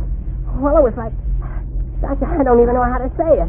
You tell him, Professor. Huh? You can sling the lingo better than I can. Never mind slinging the lingo. Well, gosh, what's the matter, Superman? What do you think's the matter? Well, I don't know. Can't you see he's tired, young man? After all, battling 20-odd winged mammals is hardly child's play. Hasn't anything to do with me, Professor Twiddle. I assume that's who you are. Yes. Professor Timothy T. Twiddle, A.M., M.A., Ph.D., I'd skip the alphabet. Huh? Well, Jim? Well, what? Well, haven't you anything to say for yourself? Well, I don't know. What do you want me to say? Well, I should think you'd say something after endangering not only your own life, but my life as well. God. Worrying your mother half to death and driving the Metropolis Police Force out of its mind. What, the Metropolis Police Force? What do you think Inspector Henderson thought when he got those messages? Well, then the pigeons did reach the earth. How else do you think I learned you were up here? Well, you see, Professor, it worked. So it did. Well, to get back to the subject, why did you do this, Jim? Do what? Take this mad trip to the moon, this utterly fantastic flight in that machine over there. Machine. Mr. Superman, I'll have you know that is my radar rocket. Machine, indeed. Machine, indeed. Right now, it looks like a cigar-shaped piece of Swiss cheese. Oh, the little moon dwellers did that. They bored holes in it. The little who? The moon dwellers. Moon dwellers? Yeah, they live under the ground, and they've got corkscrew things instead of noses. That's what? They use them to bore up and down through the ground. Oh, but they're friendly, not like those birds. But you haven't told us what happened down on Earth, Superman. I mean, about the radar beam. Bless my beard, yes. Why was it cut off? Did my assistant Gus fall asleep, the lazy lout? No, he was overpowered by two men. Bless my beard. They locked him in a closet and took over the radar machine. They evidently cut off the beam. I should say they did. Who were they? I don't know their names. One of them was tall and red-headed. Tall and... Dr. Mars. That unscrupulous villain. I suspected he was after my secret. I hope you dealt with him severely. Severely enough. Good. Splendid. Well, we're wasting time. I've got to get you people back to Earth. Incidentally, where's Poco? Oh, he's in the rocket resting. Oh? He was scared stiff when those birds attacked us, and I don't think he's recovered yet. Well, let's get him and see if we can pick up that radar beam and follow it back to Earth. All right. Come on. What about my rocket? We're not going to leave it here, are we? I only have two hands, Professor. But bless my beard, that rocket represents years of research. When we get back to Earth, we'll send a moving van up for it. Oh, yes, a very good idea. Oh, come now, you can't be serious. A moving van? Oh, forget the rocket, Professor Twiddle. Let's worry about us. You can always build another rocket, but you can't build another Twiddle. Build another Twiddle? What's a Twiddle? Well, you're a Twiddle. A Timothy T. Twiddle. Bless my beard, so I am. Well, here we are. Oh, don't bang your head getting into the rocket, Superman. The door's kind of low. All right. Poco, here's Super... Freaking lizards. What's the matter? The rocket's empty. What? Poco's not here. Jim is right. The radar rocket is empty, and Poco is nowhere to be seen. What has happened to the fat little rhymester? Has he been spirited away by another moon menace? Maybe, even this time, an invisible one? We'll return in a moment for the mysterious climax of today's episode. But first, here again is your announcer. You know, gang, you're missing out on something the other kids are having a lot of fun with, unless you're pretty far along with your collection of those swell comic buttons from packages of Kellogg's Pep. You're going to be out in the cold when all your pals are soon sporting their full collection, all 18 different buttons on their jacket or dress or cap. So better get busy. Get in on the excitement of trading duplicates, too, and comparing notes with your pals on how many everybody's collected so far. You see, these are speaking likenesses of your favorite funny sheet characters, done up in full comic strip colors, too, bright and eye-catching as can be. And you know the best part is, you don't have to send in a single penny for these snappy comic buttons, not even a box top. Fact is, you can't buy them anywhere. But you can ask Mom to get you a package of that super delicious whole wheat flake cereal, Kellogg's Pep. Inside every package, there's your exclusive prize. Remember, that's P-E-P, Pep, made by Kellogg, the greatest name in cereals. Now, back to the adventures of Superman. Poco, the fat little man who talks in rhyme, is missing. He has mysteriously disappeared from inside the radar rocket and is nowhere to be found. At the moment, Superman is winging high over the bleak, towering mountains of the moon, searching for Poco. While back in the rocket, Professor Twiddle attempts to console Jimmy, whose eyes are flooded with tears. Don't cry, young man. Please don't cry. I'm certain Superman will find Poco. If he finds him up in those mountains, it'll be too late. Too late for what? Too late to save him. It'll mean that one of those birds flew off with him. Oh, poor Poco. He's gone. He's gone for good. How on earth? How on the moon did he ever get out of the rocket without our seeing him? We were only a few feet away while we were talking with Superman. That's why I don't understand it. If one of those winged mammals had taken off with him, we certainly would have seen it. Then what happened to him? He couldn't just melt away, could he? I would hardly think so. But then, on the other hand... On the other hand, what? Well, I suppose anything could happen on the moon. Oh, don't talk like that. We've been here for hours, and we haven't melted away. Perhaps we will. Perhaps the peculiar atmosphere here tends to... Oh, wait a minute. Huh? I thought I heard something. What's that scratching? Bless my beard, I don't know. It stopped. So it did. Very odd. Professor, do you smell something peculiar? No, I can't say that I do. Oh, I certainly do. Yes. Yes, now I detect a peculiar odor. What is it? I'm quite sure I don't know. God, something's happening to me. I can't keep my eyes open. I get terribly sleepy. So am I. Oh, we better get out of here. Yes, we better. Please, I can't move. Professor. Bless my beard. Great Scott. What happened to Jimmy and the professor? They're unconscious. Down to the rocket. Down! Jim.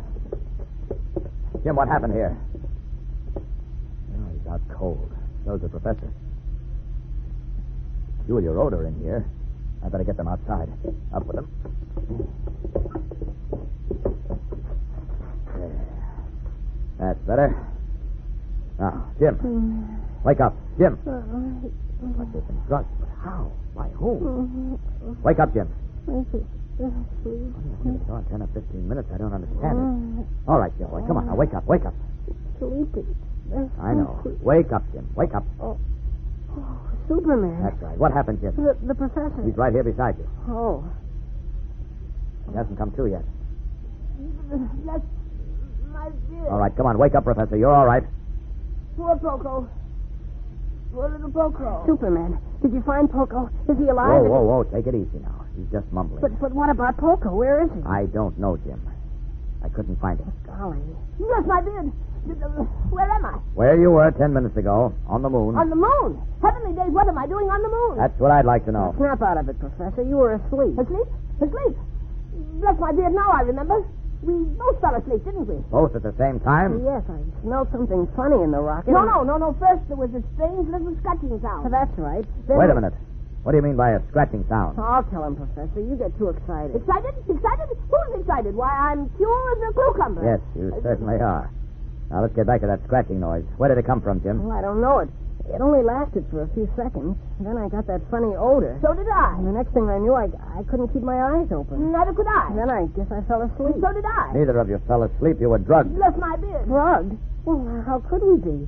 No one came near us. We were all alone. That peculiar odor. Must have been a gas. A gas.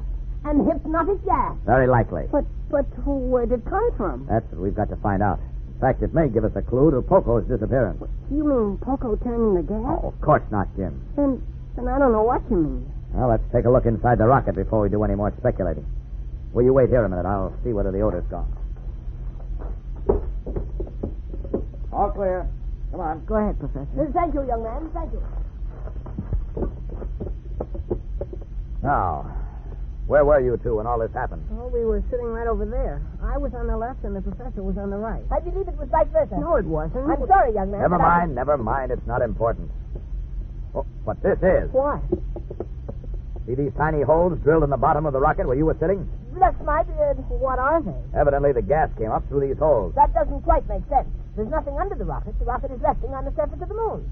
Therefore, the gas couldn't have come up through those holes. 2 plus 2 makes 4. Does it? Good heavens, doesn't it? We'll discuss that later. Right now, we're trying to find out why you were put to sleep and what happened to Poco. Oh, wait a minute. We'll wait. We're not going anywhere. It just occurred to me. What did, Jim? Those little moon creatures with their corkscrew noses. They could have made those holes. You mean boring up through the surface of the moon under the rocket? That's right. Bless my beard, he's right. Professor, hasn't that beard of yours had enough blessing for one day? Bless my... yes, I suppose it has. The only trouble is I can't understand why those little moon creatures would do a thing like that. They were friendly before. You say they live under the surface of the moon? Well, that's what we think. We saw them come up out of the ground and then go down again. It isn't ground, young man. It's meteoric dust packed down solidly. Oh, maybe that's the trouble. What trouble? Maybe that's why I can't see through it. Golly, I forgot about that. With your X-ray vision, you ought to be able to see way down deep where they live. But I can't. And it's probably because the meteoric dust contains a large amount of lead or some metal similar to lead. Would you know, Professor? Meteoric dust is composed of silicates, carbonates, manganate, nitrates, methylates. It is, eh? Well, that's enough. What about lead? Perhaps, in various forms. That would explain it. My X-ray vision can't penetrate lead. Oh, gosh, what a rotten break. Well, at any rate, we've got a clue. Now, tell me, where was Poco sitting when you left him to meet me? Over there, I think. Yes, right over there. Let's take a look at the spot. Oh, what's this? What's what? Look, a big hole was cut out of the bottom of the rocket just where you say Poco was sitting. A hole about 4 feet wide. Hole? I don't see any hole. No, neither do I. Oh, the piece of metal that was cut out was replaced. Fit it back in again. Here, I'll try it out. It's coming. It's coming. Jeepers. There. You see? Leaping lizards, look. There's a shaft that goes down into the earth. Meteoric dust. The meteoric dust of the moon, not the earth. Oh, I don't care what it is. There's a deep shaft. I can't even see to the bottom of it. I can. It ends at a tunnel. A tunnel? Yes, evidently one of the underground streets or passageways of your moon creature friends. Then they must have a city or something down there. I wouldn't be one bit surprised. Remarkable. Incredible. But what about Poco? Is he down there? I'm afraid so, Jim. They evidently put him to sleep just as they did you. Then they bored a shaft up from the tunnel, cut a hole in the bottom of the rocket, and Poco, still fast asleep, dropped down. Oh, gosh, what'll we do? I don't know what we can do, Jim. Since I'm unable to see through this meteoric dust or whatever it is, I haven't the faintest idea where Poco is. He may be right under us or 100 miles away. We'd have to take the entire moon apart to find him. I hate to say this, Jim, but I'm afraid we've seen the last of Poco. Oh, no. Fighting to keep his tears back, Jimmy swallows hard and turns away from the deep, dark shaft beneath the rocket. But as he does so, Superman suddenly stiffens and his face lights up. Evidently, he has an idea. We'll return in a moment to find out what it is. But first, here again is your announcer. Say, gang, do you know anything more cheerful than good golden sunshine? Well, I don't either, particularly at breakfast time these wintry days. So it's no wonder that sunny cereal, Kellogg's Pep, is an especial winter favorite. Because these crispy, fresh whole wheat flakes are loaded with sunny, golden toasted flavor. And because Pep gives you loads of sunshine vitamin D, your daily minimum need, in fact. Mom knows how good that is for you. Sure, she knows how vitamin D helps you build strong bones and teeth. So Mother's mighty glad when you clean up a big bowl full of Pep for breakfast. And you're glad not only because it's so downright good, but also because that means you're on your way to getting another Pep comic button to add to your collection. Aren't these comic buttons just about the best-looking things you ever saw? Bright comic strip colors, real true-to-life pictures of your funny paper favorites. Now, I know that you want to collect all 18 Pep comic buttons in the series, so you better get busy. Remind Mom to get you plenty of Kellogg's Pep, because that's the only way you can get these exclusive prizes. You don't send in any money, not even a box stop, and you can't buy them anywhere. Just get your comic buttons from P.E.P. Pep, made by Kellogg, the greatest name in cereals. Now, back to the adventures of Superman. Almost immediately after telling Jimmy that he was afraid they had seen the last of Poco, Superman suddenly got an idea. As he explained it, although he was unable to penetrate the solidly packed meteoric dust with his X-ray vision and locate Poco underground, there was no reason why they could not descend the shaft and explore the tunnel or passageway. As we continue now, Superman has already descended and is standing in the tunnel at the bottom of the shaft. Jimmy has just dropped down into the Man of Steel's arms, and Professor Twiddle is about to make the leap.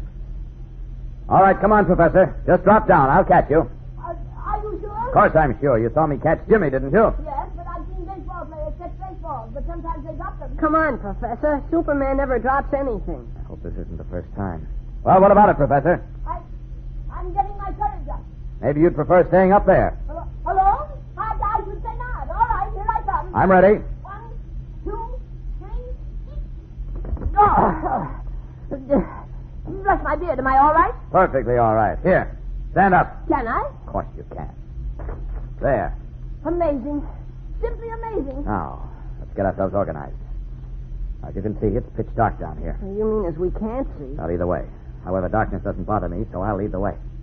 But I want to warn you both. Stick close to me. Oh, you don't have to worry about that. We'll be right behind you. We'll take further precautions. I want each of you to take a corner of my cape and hold on. Don't let go no matter what happens. Bless my beard. Are you expecting something to happen? From the looks of things down here, anything can happen. And I mean anything. You all right back there? Oh, I am. How about you, Professor? Bless my beard. It's so dark I can't see my face in front of my nose. Maybe that's a good thing. A good thing? You wouldn't look so pretty with your face in front of your nose. I don't see why. Everyone has... But, my dear, you're right. I don't know how you can make jokes with all of us in danger like this. We're not in danger yet, Jim. As far as I can see, this tunnel is empty. Well, it is? Yes, but the trouble is I can't see far enough. It twists and turns like a snake. Relax, Professor, relax. I said the tunnel twists and turns like a snake. Oh, you frighten the wits out of me. Snakes are the one thing I fear. They terrify me. Yes, they do positively terrify me. I'm surprised at you. Don't you know that most snakes are harmless? Yes, of course, but please, I'd rather not discuss it. Superman. Yes, Jim. How far do you think this tunnel goes? No telling. It may be part of a huge underground labyrinth. Part of a what? Labyrinth. A complicated series of passages from the Greek. Labyrinth. You think there's more than one tunnel? And it all depends on how many of those moon creatures there are. Oh, hold up a minute. Well, what's the matter? Oh. What? I don't know. It sounds like they're scampering of little feet. Do they have feet? I don't remember. Do you, Professor? Look, my dear, they must have feet. Every living thing has feet. Snakes don't. Oh, good heavens, are we back to snakes again? Do you still hear it, Superman? No. Not anymore. Well, come on. Golly, I hope we don't get so twisted up down here we can't find our way out. Oh, that's my dear, that never occurred to me. Don't worry. Worst comes to worst, all we have to do is go straight up, and eventually we'll reach the surface of the moon. You seem to forget we're not equipped with those corkscrew appendages. You seem to forget I'm Superman. Oh, are you? Oh, please, Professor, don't get absent-minded again. This is no place to get absent-minded. I should like to remind you, young man, that... Easy. Easy what? Take it easy. Keep your voice down. I won't be able to hear anything if you shout. There's a terrific echo in this tunnel. I'm sorry. I'm terribly sorry. It's all right. Just try to remember. Yes, of course. Jim. Yes? How many of the moon creatures did you see? Gosh, I don't know. I didn't count them. I should say there were about 50. They all look alike? Identical to the last thing. Well, you can't be sure of that. We only saw them for a couple of minutes before those birds scared them away. Take my word for it, I examined them closely from a scientific point of view. You say they were friendly? Golly, yes. They swarmed all over Poco like little dogs. All they wanted was to be petted. They didn't talk, did they? No, they made sort of a chuck-chuck sound. Huh? Almost like chickens. That's a very good description. Except they didn't lay eggs. No, of course not. Well, chickens lay eggs, don't they? All right. Skip it. Skip it? Skip what? Skip everything. Oh. What? Hey, Professor, what are you doing? You said to skip everything. I'm skipping. Oh, murder. Don't take Jim literally, Professor. Walk, don't skip. Very well. Matter of fact, don't even walk now. Hold up. Did you hear something again? Yes. Sounds like the gurgling of water. Oops. I can hear it, but I can't see it. The sharp left turn in the tunnel just ahead. Oh, golly. I hope it is water. I haven't had a drink since we left Metropolis. There's only one way to find out. Come on. Water. The very thought of it makes my throat dry. If we do find water, I'll drink and drink and drink. Oh, Professor, please. There. Hear it now? Oh, stop a minute. Yes, it is water. A subterranean river. Oh, lead us to it, Superman. Hurry. All right. Careful. A sharp left turn. That's my dear. What happened? Oh, the professor walked into the tunnel wall. Professor, I warned you. No harm done. Let's go. Can you see the water yet, Superman? Yes, I can. I'm not so sure it's water. It looks black. Like ink. Oh, good. I can fill my fountain pen. Oh, who cares about your fountain pen? We're dying of thirst. Lost my beard, are we? Easy now. We're right at the edge of the stream. Is it water? Just a minute. I'll see. Well, it's cold and it's wet. Well, can I take a drink? I don't know. It looks black. What do you say, Professor? Ever hear of black water? Yes, my dear, no. I've heard of hard water, soft water, heavy water, and alluvial water. What's alluvial water? Water that runs through sand or earth. Well, that's what this must be, except that it's running through meteoric dust. All I want to know is, can I take a drink? I'm passing out listening to that gurgle. My tongue feels like a dry sponge. Now, wait a minute. I'll taste it. Well?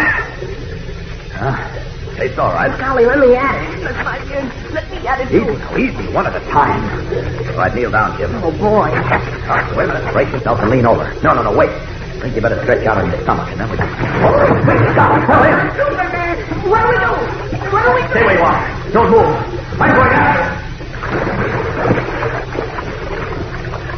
Diving into the coal-black river, Superman strikes out in the direction of Jimmy's fading cries for help. We'll be back in a moment to learn what happened. But first, here again is your announcer. Say, gang, you've probably learned in school how important the sun is to our Earth. But you know how important it is to you? How it makes vitamin D for you that helps you grow up with strong bones and sturdy teeth? And you know that you get your daily minimum of this Sunshine Vitamin D every time you eat a big bowl full of Kellogg's Pep. Yes, sir. This sunny golden toasted cereal brings you all that vitamin D plus more than twice as much vitamin B1 and energy vitamin as sun-ripened whole wheat. Besides that, Pep brings you loads of good eating plus an exciting prize in every package. Bright-colored, snappy-looking comic buttons with pictures of your favorite comic strip characters. Boy, right now, all the gang's mighty busy rounding out their collections of all 18 buttons in this and swapping duplicates with their friends. Don't you get left behind. Better ask Mom to get you a good supply of Kellogg's Pep, because that's the only way you can get these comic buttons. You don't send in any money, not even a box stop, and you can't buy them anywhere. They come only as exclusive prizes in packages of Kellogg's Pep. And remember, gang, I'll have some exciting news for you from P.E.P. Pep, the Sunshine cereal made by Kellogg's of Battle Creek. Now, back to the adventures of Superman. Falling into the strange, black underground river, Jimmy was swiftly carried away by the current. Warning Professor Twiddle not to move, Superman dove in after the boy reported. As we continue now, the Man of Steel has just returned, empty-handed. I couldn't find it, Professor. Couldn't find him? Heavenly days. I don't understand it. I followed that river for almost a mile. There's Poco now, Jimmy. Oh, this is disaster. He couldn't have been swept down that far. He couldn't have. There's only one explanation. The poor boy drowned. No. I searched the water carefully. Then what happened to him? I don't know. I've never been so confused and uncertain in all my life. You heard him crying for help when I dove in, didn't you? Yes, of course. It only took me a minute or so, even less, to swim almost a mile. The current isn't that fast. Oh, dear. Oh, why did I ever attempt this trip to the moon? Why? I ask you, why? Too late to worry about that. We've got to find Jimmy. We've got to find him even if we have to. Is something wrong? Thought I heard. Yeah, I did. Listen. Look, bless my beard. Someone's calling you. Someone? It's Jimmy. Where are you, Jim? Oh, my word. He's calling me, too. Jim! Where are you? Oh, evidently he can't hear you. Strange that we should hear him. Oh, this whole setup is strange. I can't hear him, but I can hear him, but I can't see him. There's this meteoric dust is like a wall of lead. Jim! Where are you? Can you hear me? No reply. No reply, but look, Professor. Look, back there in the dark. Bless my beard. What are they? Gleaming yellow eyes. Hundreds of them. Heavenly days. This tunnel is haunted. Oh, nonsense. Bless my beard. Do you mean to stand there and tell me that there exists, even here on the moon, a creature with hundreds of yellow eyes? No. It's not one creature, Professor. It's a lot of them. And they're coming toward us.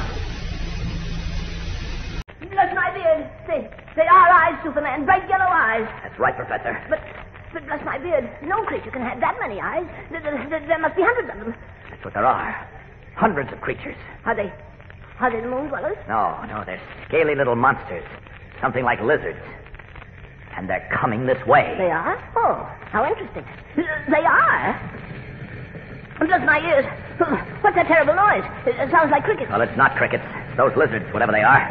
They're champing their jaws and rippling their scales. Oh, I don't like that. I don't like it at all. I don't like it either. Jim stopped calling just before they appeared. Good heavens. I just remembered the reptilian order of Lacertilia, to which all lizards belong, are carnivorous, you know. Jim! Where are you? They are? Yes, of course. Everybody knows that. And now they're going to eat us.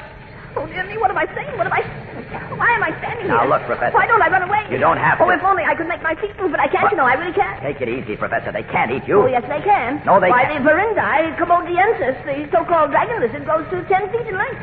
Those are only a foot long, and I tell you they can't eat you. See for yourself. See? Well, how can I see? It's pitch dark. Why, bless my beard, I can see. Where's that strange light coming from? The iridescent scales on the lizard. Why, so it is. How amazing. Now you can see they have no teeth. No teeth? You say they have no teeth? No. Jim! Answer me! Jim! Why, they don't have teeth. And so they can't be lizards. Can't. Lizards aren't iridescent either. But on the other hand... Look out, Professor! So do you mean? Two of them almost got you with their tails. Did they now? Yes. Thank you for saving me. Thank you very much. Oh, where are they going? Into the river. They can't go. Yes, they can. I haven't had time to study Well, them. that's just too bad. You seem to have forgotten that Jim and Poco are missing. Now, come on. Come on. Where? To look for them, of course. Can't understand where Jim disappeared to. I heard his voice, but I couldn't see him.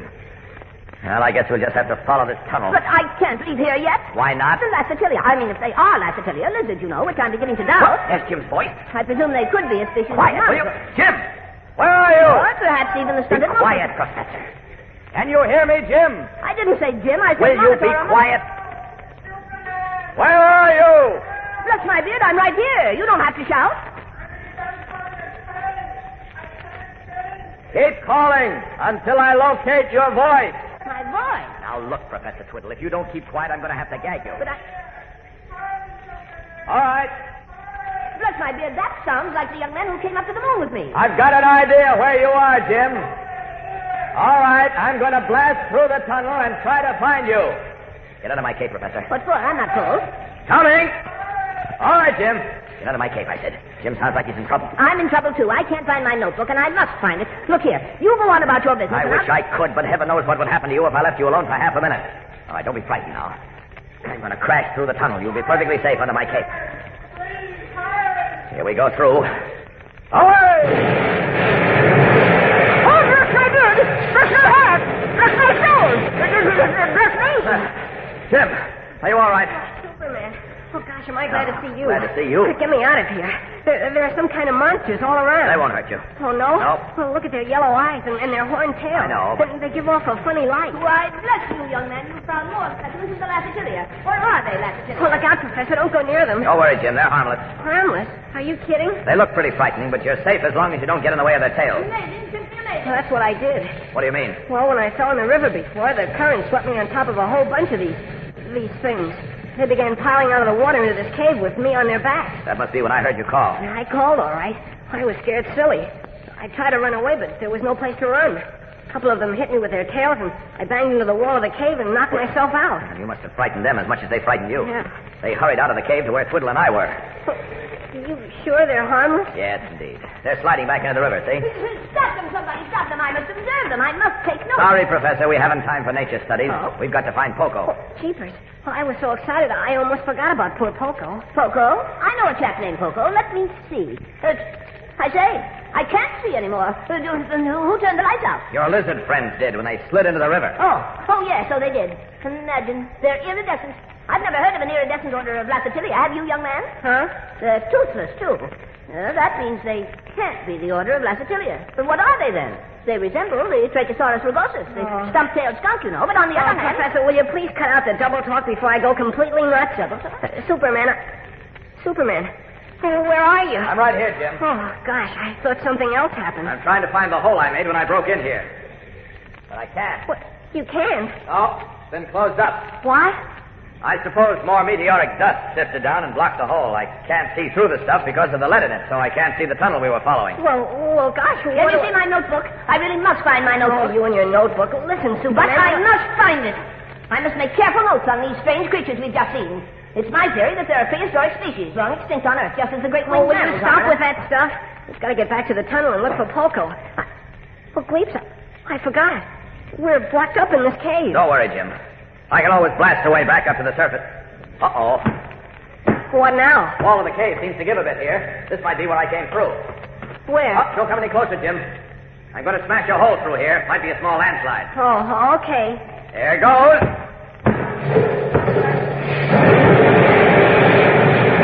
I'm falling. Superman, what happened? Superman. Yes, bless my beard. Where are you? Superman, where are you? Shouting wildly in the Stygian blackness of the cave, Jimmy Olsen and Professor Twiddle hear only the echo of their own voices answering them. We'll return in a moment for the exciting climax of today's episode. But first, here again is your announcer.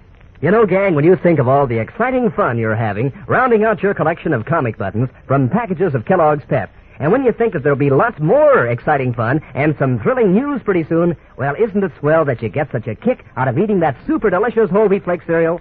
First off, you get so many chuckles out of those pictures of your funny paper favorites, like Moon Mullins with his big derby hat and his straggly hair, and Smokey Stover grinning and holding his fire hose, and young Herbie with his school books under his arm. And you get a thrill out of that Superman button, too, because he looks so powerfully handsome. Yes, you really feel like strutting around when you have all these pet comic buttons pinned on your jacket or your dress or cap for everybody to see. So how's about asking Mom to get you another package or two of Kellogg's Pep? Because that's the only way you can finish up your collection. You don't have to send in any money, not even a box stop, and you can't buy them anywhere. But you'll find your comic button, an exclusive prize for you, every time you open a package of P.E.P. Pep, the Sunshine Cereal, made by Kellogg, the greatest name in cereals. Now, back to the adventures of Superman. Breaking through a wall of the cave under the surface of the moon, Superman shouted that he was falling and unable to stop himself. As we continue now, Jimmy Olsen and the bearded little Professor Twiddle, having shouted themselves hoarse, have cautiously worked their way through the pitch blackness of the cave to the point from which the Man of Steel disappeared. It was just about here where he... Well, that's funny. Funny? I don't see anything funny about it, young man. I mean, this is where Superman was when he hollered that he was falling, but there's no hole here. There isn't? No, there's just the wall of the cave. Well, then where could he fall? I don't know. Solid wall here, too. And here. Oh, gosh. I know, Professor. You do? Well, speak up, young man. Speak up. Oh, he broke through the wall and fell into something, And what? Oh, the meteoric dust or soil or whatever it is came down and closed up the hole again. Why, bless my beard, that's exactly what must have happened. What are we going to do about it? Do? Did you say do? Yeah, what? Superman's gone and we're closed up in this cave. The only way out is the river, and that's got a terribly strong current. It is also people with the prehistoric lassatilia. If they are lassatilia, I mean. Bless my beard. We are in a very precarious position, young man. We certainly are. We're cooked geese, that's what we are. Cooked geese. We're cooked geese, Professor. Superman's gone and we're stuck in this cave. We're cooked geese. Geese? Did you say geese? I said cooked ones. Or dead ducks, if you like that better. Oh, no, thank you. I much prefer geese. Or turkey. Oh. Although, come to think of it, I'll have fried chicken with mashed potatoes and gravy, you know, and peas. Oh, stop it. Huh? Oh, you're quite right. I think wax beans would be better than peas. And hot-buttered biscuits. Will you stop it? Are we in a bad enough fix without you reminding me how hungry I am? Hungry? Did you say you were hungry? Well, bless my stomach, so am I. Why don't we have dinner? Oh, sure. Why don't we? Call the waiter. Oh, yes, that's an excellent idea. Waiter! I say, where is the waiter? He just stepped out. He did? Where? Oh, I can't joke anymore. I'm scared. What are we going to do, Professor? Do? Do about what? Well, about getting out of this cave, for one thing. The cave? Oh, yes, the cave. And finding Superman and Poco. Yes, Superman and Poco. And then getting back to Earth. Dear me, that too. Bless my beard, how are we going to accomplish all those things, young man? I guess we're not going to accomplish any of them. We're not? You say we're not? Oh, don't say that. We must get back to work. We really must. I must publish a report of my amazing discoveries on the moon. Just think. We discovered that the other side of the moon has an atmosphere. An atmosphere, think of that. Uh-huh. And think of the little moon dwellers and the great winged mammals that have been extinct on Earth for millions of years. I don't want to think about them. And the lassatilia. I mean, if they are lassatilia, the strange lizard-like creatures. I don't want to think about them either. I just want to... Oh, Cleeps, here they come. Huh? What's that? The lizards, or whatever they are. What about them? Where? They're coming in here from the river again. Can't you hear them and see their yellow eyes? Oh, golly. But yes, so they are. How wonderful. I'll have an opportunity to study them again. Where's my notebook? I must sign my notebook. Have you seen my notebook, young man? Well, look out, Professor. Look out for what? The lizards, they'll hit you with their tails. Bless my beard, one almost did hit me.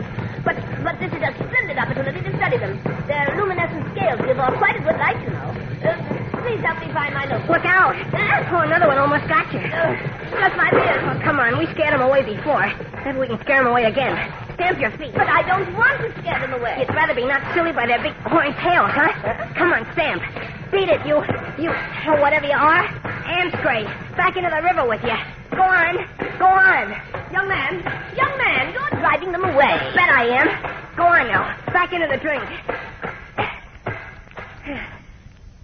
They're gun. Bless us, what have you done? Probably saved our lives for the moment. But how am I to determine now what to call them in my book? What book? The one I shall write as soon as we return to Metropolis, of course. I shall call it, let me see. What shall I call it? Oh, you take the cake, Professor. Cake? Who said anything about cake? Oh, well, I shan't worry about the title now. I must decide, however, what to call the Lacertilia. Only I can't call them Lacertilia, even though they do resemble the Tracheosaurus rugosus, as well as the Zonurus and Agamidae, because they're luminescent. Stop with that double talk. The double what? The talk. You're driving me nuts. First it's cakes, and then it's nuts. Young man, are you quite sure you feel all right? Who, me? Oh, I feel fine. I feel great. Well, why shouldn't I? We're only lost in a cave on the moon, 250,000 miles from Earth, and no way of getting back there, and something's happened to Superman. Yeah, everything's wonderful. Just too wonderful. Well, bless my beard, I quite forgot all that. And my docket being disabled. Huh? I mean, my rocket being disabled. We are stuck on the moon, aren't we? Well, we're stuck under the surface of the moon, in case you're interested. Yes, of course. Well, what shall we do? You're asking me? Yes, certainly I'm asking you. You have a head on your shoulders, young man. You're resourceful. Why, when those great winged mammals attacked us in the rockets, it was you who thought to drive them off with the fire extinguisher. Now, all you have to do is devise some means of getting us out of this predicament. Oh, that's all I have to do, huh? That's all. Very simple. I shall attend to the rest of it. Putting the story of our amazing experiences between book covers, I mean. Well, that's pretty nice of you, Professor. Think nothing of it. I'll be glad to do it. Just get us out of this, what did you call it before? Oh, yes, Siegel. The only way out of this cave is the river. Yes, of course, the river. All we need is a boat. Oh, is that all? Yes, that's all. Perhaps we could build one. I'm good at building things. I built a radar rocket, you know. That's something I'd like to forget. Anyhow, we can't build a boat because there's nothing to build one with. There's only meteoric dust in this cave. I don't quite see how we could build a boat out of dust. I was thinking we might try swimming the river and see where it took us. The current's awfully strong, and those big lizards are in the water. The lizards are quite harmless, young man. Unless you get in the way of their tails, of course. That's what I was thinking. Well, maybe we ought to try it anyhow, though. It's quite out of the question, young man. Well, why is it? We're sunk if we stay here. We'll sink much more quickly in the river. I can't swim, you know. Oh, and that's out. Think of something else. I can't. I just... What's that? What? Well, didn't you hear that noise? Noise? Why, no, Well, there it is again. Bless my beard, I do hear it. What is it? I don't know, but I don't like it. Jeepers, it sounds like an earthquake. Earthquake? You mean a moonquake, young man? Huh? Well, yeah. Gosh, Professor, if there's an earthquake down here, I mean a moonquake, well... Bless my soul, we just won't be. You said it. What do we do? I was just about to ask you that. Oh, you're a great help. Holy smokes, what's that? Bless my beard, I have no idea. But it sounds quite terrible, doesn't it? It sounds like curtains to me, Professor. Their knees shaking, Jimmy Olsen and Professor Twiddle stand in the dark cave and listen to the great thunder of sound about them. What is happening under the surface of the moon? We'll return in a moment to find out. But first, here again is your announcer. You know, gang, you'll feel mighty disappointed someday soon if all your pals were rounding out their collections of comic buttons from packages of Kellogg's Pep, and you weren't pretty near to getting all 18 buttons, too. Why, you want to sport just as many of these Pep comic buttons on your jacket or dress or cap as the next kid. First off, you'd hate to miss the excitement of seeing which comic button is inside when Mom opens a new package of Pep. And you want to be in on the fun of swapping duplicates with your pals, too. And every single one of these Pep comic buttons is so doggone smart-looking that, well, you want to collect them all. Like Superman, for instance, and Periwinkle and Smitty and Lillums. Boy, the colors are so bright and sharp, the pictures of your favorite funny paper characters stand out like anything on these gleaming white enameled buttons.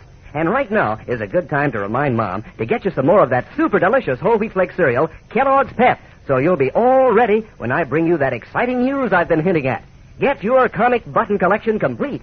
You don't have to send in any money, not even a box top. And you can't buy these Pep comic buttons anywhere. They're exclusive prizes in packages of P.E.P. Pep, the Sunshine Cereal, made by Kellogg, the greatest name in cereals. Now, back to the adventures of Superman. Trapped in a cave under the surface of the moon, Jimmy Olsen and Professor Twiddle heard sudden violent crashings and rumblings and a great swirling wind.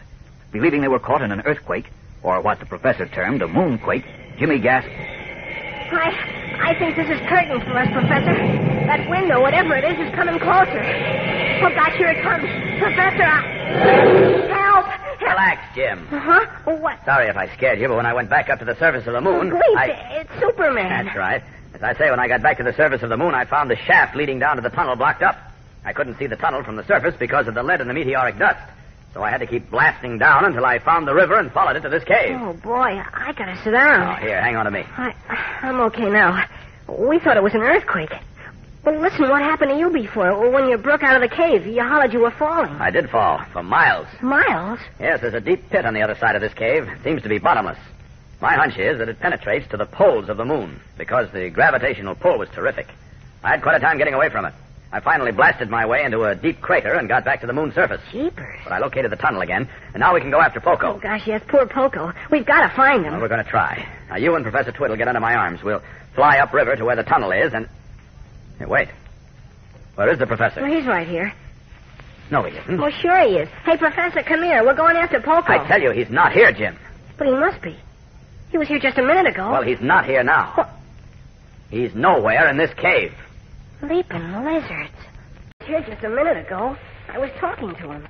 Are you sure he's gone? He's nowhere in this cave, Jim. Sleeps, then where is he? Can't imagine. There's no way out of this cave. Except... Except what? The river. Leaping lizards, maybe he fell in. I don't think so. Well, he must have, and he can't swim. Come on, Superman, we've got to go after him. Well, I just flew along the river, Jim. I would have seen him if he was in the water. Oh, my gosh. Then... Then what?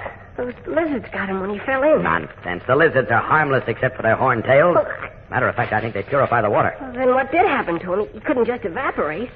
Or could he? Don't be silly. Of course not. Well, I don't know. Some awful funny things have been happening around here. First the moon creatures, and then those big birds. The ones Professor Twiddle said disappeared from the Earth millions of years ago. Take it easy. You're letting yourself get panicky. Letting myself? I am. First Poco's missing, and then the professor. Jim. I got a feeling I'm next. Nothing's going to happen to you. You hope. I know. There's some perfectly natural explanation for Twiddle's disappearance, and we've got to find it, and him. I don't think we'll ever see him again, or Poco either. Yes, we will. Oh, why did I ever let them talk me into coming to the moon? Everything was fine and dandy, and... Uh-oh. What's this? What? Take a look at this. It's lying near the wall. I can't see anything in this darkness. I can't even see you. Oh, I forgot. Here, it's a tuft of hair. 2 tufts, rather. Hair? You mean the professor? No, it's not human hair. It's coarse and shaggy. Getting any ideas, Jim? Ideas? Yes. Didn't you tell me the little moon dwellers had coarse, shaggy hair? Yeah, sure, but Hey, wait. You think they were in this cave? Yes. And I think they took Professor Twiddle away with them just as they must have taken Poco. Oh, gosh. In fact, I'm sure of it. There are a couple of holes drilled through the bottom of the wall here. Look as if they've been made by big corkscrews. Let me feel it. Here. Got it? Yeah. That's the kind of hole they make, all right, with their corkscrew noses. Uh-huh. They couldn't get Professor Twiddle out through a hole that size. Well, they must have drilled a larger hole through the wall and hauled him out, and then the meteoric dust sifted down again and blocked it up. But I would have heard them, or him. No, not necessarily. You say the racket I made blasting down from the moon's surface sounded like an earthquake. Well, that probably covered it. Come on. We've got to go after them. Oh, after them where? Well, the tunnel must be right outside this wall where they drilled the holes. Stand back, Jim. I'll kick an opening through. There we are. And there's the tunnel. Hurry, Jim. I can't see anything. Hang on to my cape. Come on. All right. Careful now. Watch this turn. What turn? Black as the ace of spades down here. I'll steer you around it. To the right this time. All right. Tunnel winds like a snake. You're not kidding. Come on, Jim. Step on it. They can't have much of a start on us. Okay, but I don't believe the moon dwellers have the professor, or Poco either. They seem like such friendly little creatures, especially the Poco. Just the same, I'm sure they have them. I just hope we get there before it's too late. Get where? To their headquarters. They must have a settlement or a city down here somewhere. If this tunnel didn't wind so much I could fly. Yes, if it weren't for the lead in the soil, I could see farther than my own nose. Well, if I hadn't listened to those 2 fruitcakes, Poco and Twiddle, I'd be in Metropolis now with my mother and Mr. Ken and Miss Lane and Mr. White. Stop a minute. You see anything? Oh, but I heard something. Oh, there it is again. You hear it? Yeah. Well, what was it? Sounded like the roar of some large animal. Animal? Yes, I can't understand it. Large animals don't live underground, only small ones like gophers and moles. That's on the Earth. On the moon, anything Wait, can happen. there it is again. Golly, that sounds like a big animal. Let's get out of here. What, and leave Poco and Professor Twiddle? I forgot about them. What are we going to do? Find them, of course. Come on. Hey, wait. Wait for me. I thought you had hold of my cape. I have now.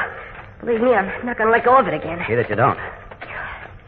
Gosh, no animal. Don't get excited. It might not have been an animal. It wasn't any canary bird, I can tell you that. We'll find out what it was. That's what I'm afraid of. You don't have to be afraid, Jim. You're with me. Oh, hold it. Now what? I heard something. What? Something brushing against the walls of the tunnel. I think we're being followed. Think the animal we heard? No. That came from up ahead of us.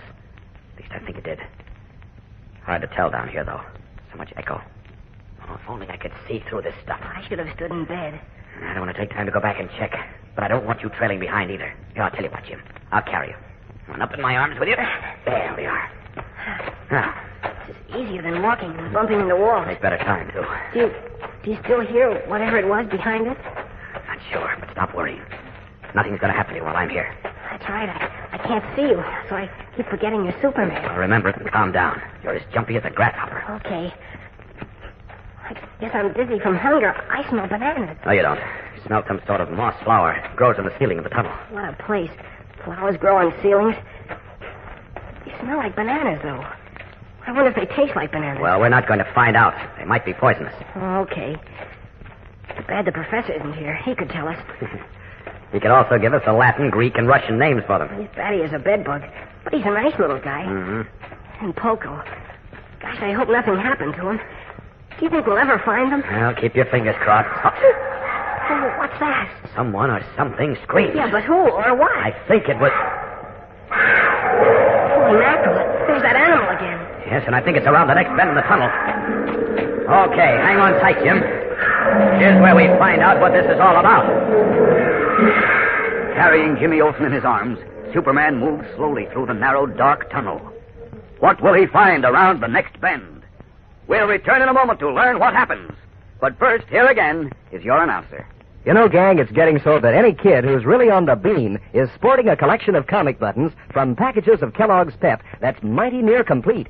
There are 18 different buttons in this series, you know, and each one is a real humdinger. Brilliant comic strip colors, red and blue and black, on a gleaming white background. These pictures of your favorite funny sheet characters stand out like anything. And there's so much doggone good excitement in trading duplicates with your friends and comparing notes on how many everybody's collected so far. You won't want to miss a bit of it. So get going on your collection, because I'll have some exciting news for you pretty soon now. Get all 18 of those snappy pet comic buttons. You don't send in any money, not even a box stop, and you can't buy them anywhere. But every time Mom opens a new package of that super delicious whole wheat flake cereal, Kellogg's Pep, there's your exclusive prize. Just ask Mom to get you plenty of P-E-P, Pep, the Sunshine Cereal, made by Kellogg, the greatest name in cereals. Now, back to the adventures of Superman. Carrying Jimmy Olsen, Superman turned a bend in the dark tunnel under the surface of the moon, from where the roaring of some great beast seems to come. Now he stops, his eyes widening in amazement. Jim, look. What? Where? Down there to the left at the end of the tunnel. See where it widens into a kind of square? Some light comes in from somewhere. Wait, those small red trees. They give off light. But jeepers. Who ever heard of trees giving off light? Well, I never did. Look, there's a deep moat on the other side of the square. A what? A moat, a deep water-filled ditch. Oh. Beyond it is the Moon Dweller's city. You see all those little huts between the small red trees? Yeah. They look like little Indian wigwams. And they're made of hard-packed meteoric dust. Can't see into them, but I can see a few of the creatures sticking their heads out of the entrances. Oh, can you see Poco or Professor Twiddle? No, I can't, Jim, I can't. And I can't see whatever it was that made all that noise before either. Well, here we go. Oh, wait, where are you going? Down to the city, of course, to look for Poco and Twiddle. You mean you're gonna just walk in there? Of course. Now, just relax. Uh-oh. What's the matter? Coming up from the moat. Look. Creeps. What are those big hairy things? The animals we heard roaring before. 2 of them. Those aren't animals. They... I don't know what they are. Let's get out of here. Take it easy. Take it easy. They're twice as big as lions, and they've got long necks and tusks. Look like prehistoric monsters. No matter what they look like. Uh-oh, they see us. They're coming for us. Run, Superman, run! It's too late now, Jim. Here, quick, get behind me. No, run! Too late, I say. Golly, what do we do? Only one thing to do. I'll have to take care of those creatures. You can't look at them. They're too big. We'll find out if I can or not in a moment. All right, stand back, Jim. Here they come. Shielding the terrified Jimmy Olsen, Superman raises himself to meet the furious charge of the 2 strange mammoth beasts, shaggy with long necks and wedge-shaped reptilian heads, from which curling, razor-sharp tusks protrude. Fierce creatures from another world. Quick, big boy. This haymaker ought to slow you down. Thanks, Jim. I see him. All right, I'll just you up by your horns like this. Oh, hey, strong. Up with him. And now to smack him down. Well, I'll hold him a while. While I take care of this guy. Look out, Superman. Hold it, Jim. All right, you overgrown cow. Let's see if a bit of choking won't take you down. Look out, he's going to claw you. Let him claw. Now.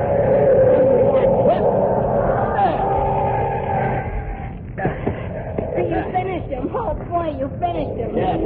Here comes the other one back for a second round. Keep out of the way, Jim.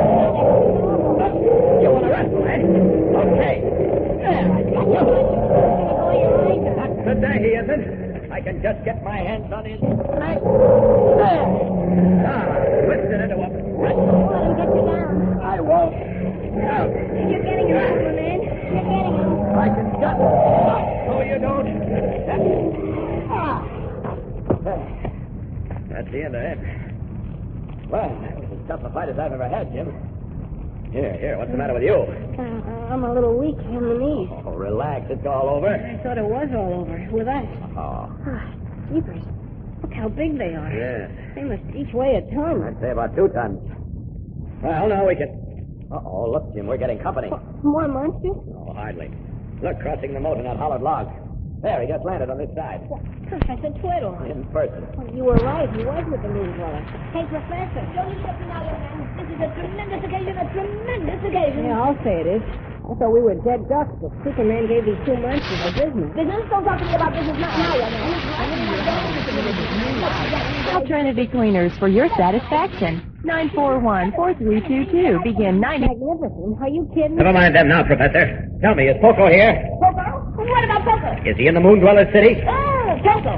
Will you just look at them? They have the bodies and tusks of the prehistoric mastodon. Professor. But their long necks belong definitely to the Titanotherium and their reptilian heads to the Tyrannosaurus. Here we go again. Professor, listen to me. Is Poco here? Poco? Oh, you mean His Majesty? No, we don't. We mean Poco. I know, but I'm much too busy to discuss His Majesty now. Now, look. He's lost his mind, I Superman. must make careful notes of these amazing prehistoric creatures. I simply must. This is the most amazing zoological discovery in hundreds of years. Think of it, not one creature, but... Professor! And I have discovered them. I, Will you- Timothy T. Twiddle, A.B., M.A., Ph.D., F.R.S.C. I give up. Well, there's only one way to handle this.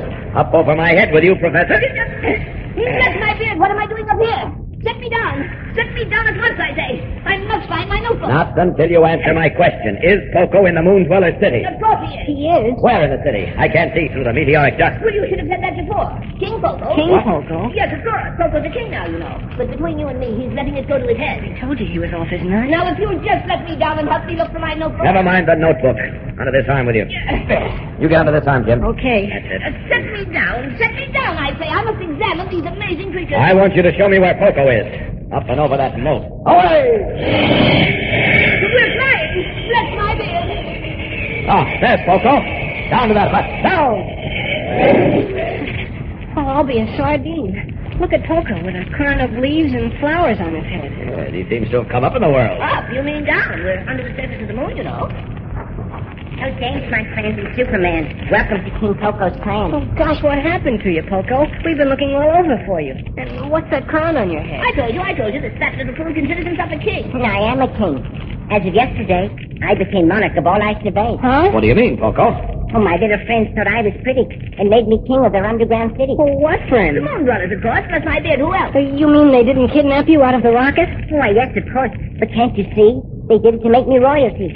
Out of a clear blue sky it burst. Look at me. King Poco the First. King Poco. Wait till Mr. White hears this. I suppose they brought Professor Twiddle down here to make him your Lord Chamberlain, eh? Fish touch. I'm much too busy to hold up. They brought him to me for company. And it's given me a wonderful opportunity to study the little creatures. They're really very intelligent, you know. I've even begun to understand them. Wait, you mean you can understand their chuff-chuff talk? Well, some of it. And their pantomime. It's very primitive, of course. If only I could find my notebook. Hasn't anyone seen Where my are your subjects, Poco? They're all around, under the ground. Oh, don't they live in these little huts? I guess, but when the monsters thunder, they all get scared and burrow under. Oh, are there any more of them around here, Professor? No, young man. Oh, boy, that's a relief. These two, who lived on the other side of the moat, were all that remained of the species. And wasn't it clever of the moon dwellers to build their city here? They were protected from the creatures by the moat, you see, and the creatures protected them from any enemies who might approach through the tunnel. But how could the moon dwellers get into their city? There's another secret tunnel that branches off from the main one and comes into the city on this side of the moat. Oh. Oh, we talked enough. Now, please have seats. My subjects will bring out the eats. Eats? Did you say eats, Poco? Oh, watch this, Jim and Superman. Beat this for service if you can. Hey, what's that noise? The moon dwellers pouring up from under the surface. See their long corkscrew noses? Oh, yeah. But where's the food? Oh, patience, Jim. In a moment or two. Now, here they are with food and brew. Hey, he's right. Look, Jim, the little moon dwellers are bringing in the bacon. Bacon? Oh, no, they have no meat down here. But the flowers are very good. Flowers? Yes, and small nuts and berries. What do you mean? We're supposed to eat flowers? Well, you wanted to in the tunnel, Jim, remember? Well, yeah, but... Try them, Jim. They may look tasty, but upon my word, they're very tasty. Hey, go ahead, Jim. They taste something like bananas. Oh, all right, I'm so hungry I could eat anything. Hey, they are good. Are they? Well, let me at them. Hey, the moon dwellers seem pleased you like their food. Hey, they're mighty cute little chaps. They saved my life. Oh, you like that, too. It comes out of a tree. And it tastes something like milk and, well, something like tea. No kidding. Well, I'll try it. What's that? The other moon dwellers just came out of a secret tunnel. They're excited. Look, all the others are running to meet them. They're frightened. The two who just came in have bad news. I wonder what happened. Look, they're all gathering around Poco. Yes. Trying to tell him something. Bless my beard. They appear to have very bad news. Clamoring in great excitement, the moon creatures gather around Poco like chicks around a mother hen. What has happened? We'll return in a moment for the tense climax of today's episode. But first, here again is your announcer. Say, gang, if you happen to see Mom while she's making out her weekend shopping list, how's about reminding her to get you some more Kellogg's Pep? Because you'll want big bowls full of that sunny golden toasted cereal for breakfast over the weekend. It tastes a doggone swell. It's so crispy fresh. And you can use the extra vitamins you get in each serving of Pep, your daily minimum need of that sunshine vitamin D that helps you build strong bones and teeth, plus more than twice as much vitamin B1, an energy vitamin, as sun-ripened whole wheat. And here's something else you get when you eat lots of Kellogg's Pep. Prizes. Yes, sir. Those exciting, bright-colored comic buttons all the gang's collecting these days. Chances are you're getting close to having all 18 buttons in the series. And you want to round out your collection as soon as you can before I bring you some mighty big news. These buttons are so doggone snappy-looking that, well, all the gang's working mighty hard on their collections. And you know the best part is, these comic buttons are so easy to get. You don't send in any money, not even a box stop, and you can't buy them anywhere. But every time Mom opens a new package of Kellogg's Pep, there's a prize exclusively for you. Just remind Mom to get P-E-P, Pep, the Sunshine Cereal, made by Kellogg, the greatest name in cereals. Now, back to the adventures of Superman. There is great excitement in the moon dwellers' city beneath the surface of the moon. Dozens of the curious little creatures are gathered around Poco and Professor Twiddle, chattering fearfully as Superman and Jimmy Olsen look on.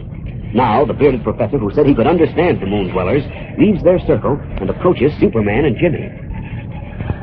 Well, Professor, did you find out what's wrong? Yes, Superman, yes. Bless my beard. This is terrible, simply terrible. What? That is. We're lost. We're all lost. You hear me? We're lost. What do you mean? What's happened? The ants. The what? The ants. They're coming. Ants? What are you talking about? The great red ants. Millions of them. They're on their way here through the tunnel. Uh-oh. Well, what's that to get excited about? What's that? What's that, you ask? My dear young man, nothing can live in the path of those ants. Nothing. Absolutely nothing. Superman, Jim, bless my dear, this is terrible. Terrible. What is, Professor? What's so terrible? We're lost. We're all lost. You hear me? We're lost. What do you mean? What's happened? The ant. The what? Is there something wrong with your ears, young man? I said the ant. The former order of the order of Hymenoptera. Oh, I thought you said ants. That's exactly what I did say. Oh, we're lost. We're lost. Wait a minute, Professor. No use. We're lost. I tell you, we're Will you lost. please tell us what you're talking about? Bless my beard, how many times must I tell you? The ants. The great primitive red ants. Millions and millions of them. What about them? They're on the way here through the tunnel. Uh-oh. Oh, what's all the excitement about? Who's afraid of a lot of ants? My dear young man, nothing can live in the path of those ants. Absolutely nothing. Are you kidding? No, I certainly am not kidding. I said nothing can live in the path of those primitive ants. There are worse than 100 of the prehistoric monsters Superman just destroyed, and they'll be here in a few minutes. Now, wait a minute. I'm afraid we don't have time to wait, Jim, if what Professor Twiddle says is true. Of course it's true. The two moon dwellers who just arrived saw them approaching. They extend for miles through all the tunnels leading to the city. Now, wait a minute, Professor. Oh, what tunnels? I thought there was just one. The main one across the moat there and another secret entrance. Bless me, no. There are dozens of tunnels around the trees, and they're all swarming with armies of great primitive ants. Great Scott. I suppose the ant armies are mechanized and have a big air force. Mechanized? Air Force? Oh, Don't be ridiculous. You mean they have to walk? This is no laughing matter, Jim. Ants, especially Formicoidea of the order of Hymenoptera, are the most highly developed of all the insects. They have wonderfully organized armies. Are you kidding? You'll see for yourself. Now, look, Professor, are you sure they're the great red ant? I'm positive. Primitive type. The moon dwellers killed one and brought it back. I have it right here. Here you are. You see yourself. What? Great. I never saw an ant that big. Why, it's as long as your thumb. And look at its big feelers. Mandibles, young man. And they're as sharp as razors. The pain of their sting is almost unbearable, and many of them secrete a venom which paralyzes its victim. Leaping lizard. It's the great red ant, all right. I've seen them in South America, and I've seen what they can do. What do you mean? I've seen huge ranches, Jim, and plantations after an army of ants such as these swept over. Not a blade of grass was left, or any other living thing. Huh? They devour crops, cattle, men, everything. Because they come with hundreds of millions, well, you can wipe out 1 million of them, and there are still millions left to do their dirty work. Well, golly, we've got to do something. If they get into this city, we'll all be cooked geese. Plucked geese would be a better term, young man. Bless my beard, they can make a clean skeleton of a full-grown elephant before you can say Jack Robinson. Jeepers. Did you hear that, Superman? I heard it. Well, then why don't you do something? Gee whiz. Yes, do something. Bless my beard, do something. Relax, both of you. Oh, here comes Poco. Maybe he has something to tell us. Oh, relax, he says. Bless my beard, they'll be here any minute. Millions and millions and millions and... Woe is me. Such misery. When the ants arrive, we'll be eaten alive. Take it easy, Poco. Just tell yourself nothing's going to happen. Oh, how can I tell myself such lies when my stomach is full of butterflies? It's true. For the time being, we're all protected. How? Yes, how? Bless my beard, even you can't kill millions and millions of ants when they're coming from all different directions. I know, but I still say that for the time being, we're... Hey, the moon dwellers are going daffy. Yeah. They're frightened. They're boring underground. Uh-oh, the first ant armies are arriving. Oh, me, oh, my. I wish I could fly. They're coming out of the main tunnel. And out of the secret entrance. See them? See how they're grouped like an army? Bless my beard, yes. Leaping lizards, look at them. They're coming fast. Oh, do something, Superman. Yes, do something. Hello, hurry, worry, scurry, scurry. Don't be frightened. They can't get into the city. Why not? Because the moat, the water-filled ditch, surrounds the city on all sides. Ants can't swim. They can. No. Isn't that right, Professor? No. Yes. No, bless my beard, of course they can. But they can float across the moat. They can't float either. Oh, boy, what a relief. All the little moon guys bored into the ground, Poco. Call them back. Yes, I'll call them back. We'll have a feast. I'd bake a cake if I had some yeast. Wait a minute. Let's not celebrate yet. Well, why not? The ants stopped on the other side of the moat. Pretty soon they'll see it's no soap and go away. I'm not so sure about that. Ants are very stubborn and very intelligent. You're quite right, Superman. And bless my beard, I just thought of something. What, Professor? I've heard of red ants crossing water barriers by sacrificing millions of their numbers in order to provide bridges. That's true, What do you but mean, Professor? Just what I say, young man. This species of villainous ant has been known to drown by the millions, so that the others can cross the water barrier over their bodies. Oh, woe is me. More misery. No, that moat is only about 12 feet wide and not too deep. A few million drowned ants to make a bridge the others could cross to reach the city. We've got to stop them. Sure, but how? Yes, bless my beard, how? Oh, hurry, worry, scurry, scurry. I don't think the ants stalled at the edge of the moat will sacrifice themselves until the other millions behind them come up and are ready to cross over. Oh, gosh, you talk as if they had brains. Well, I told you, Jim, they're highly developed. I'm going into the tunnels and stamp out as many as I can before they reach the ditch. Wait, that's quite impossible.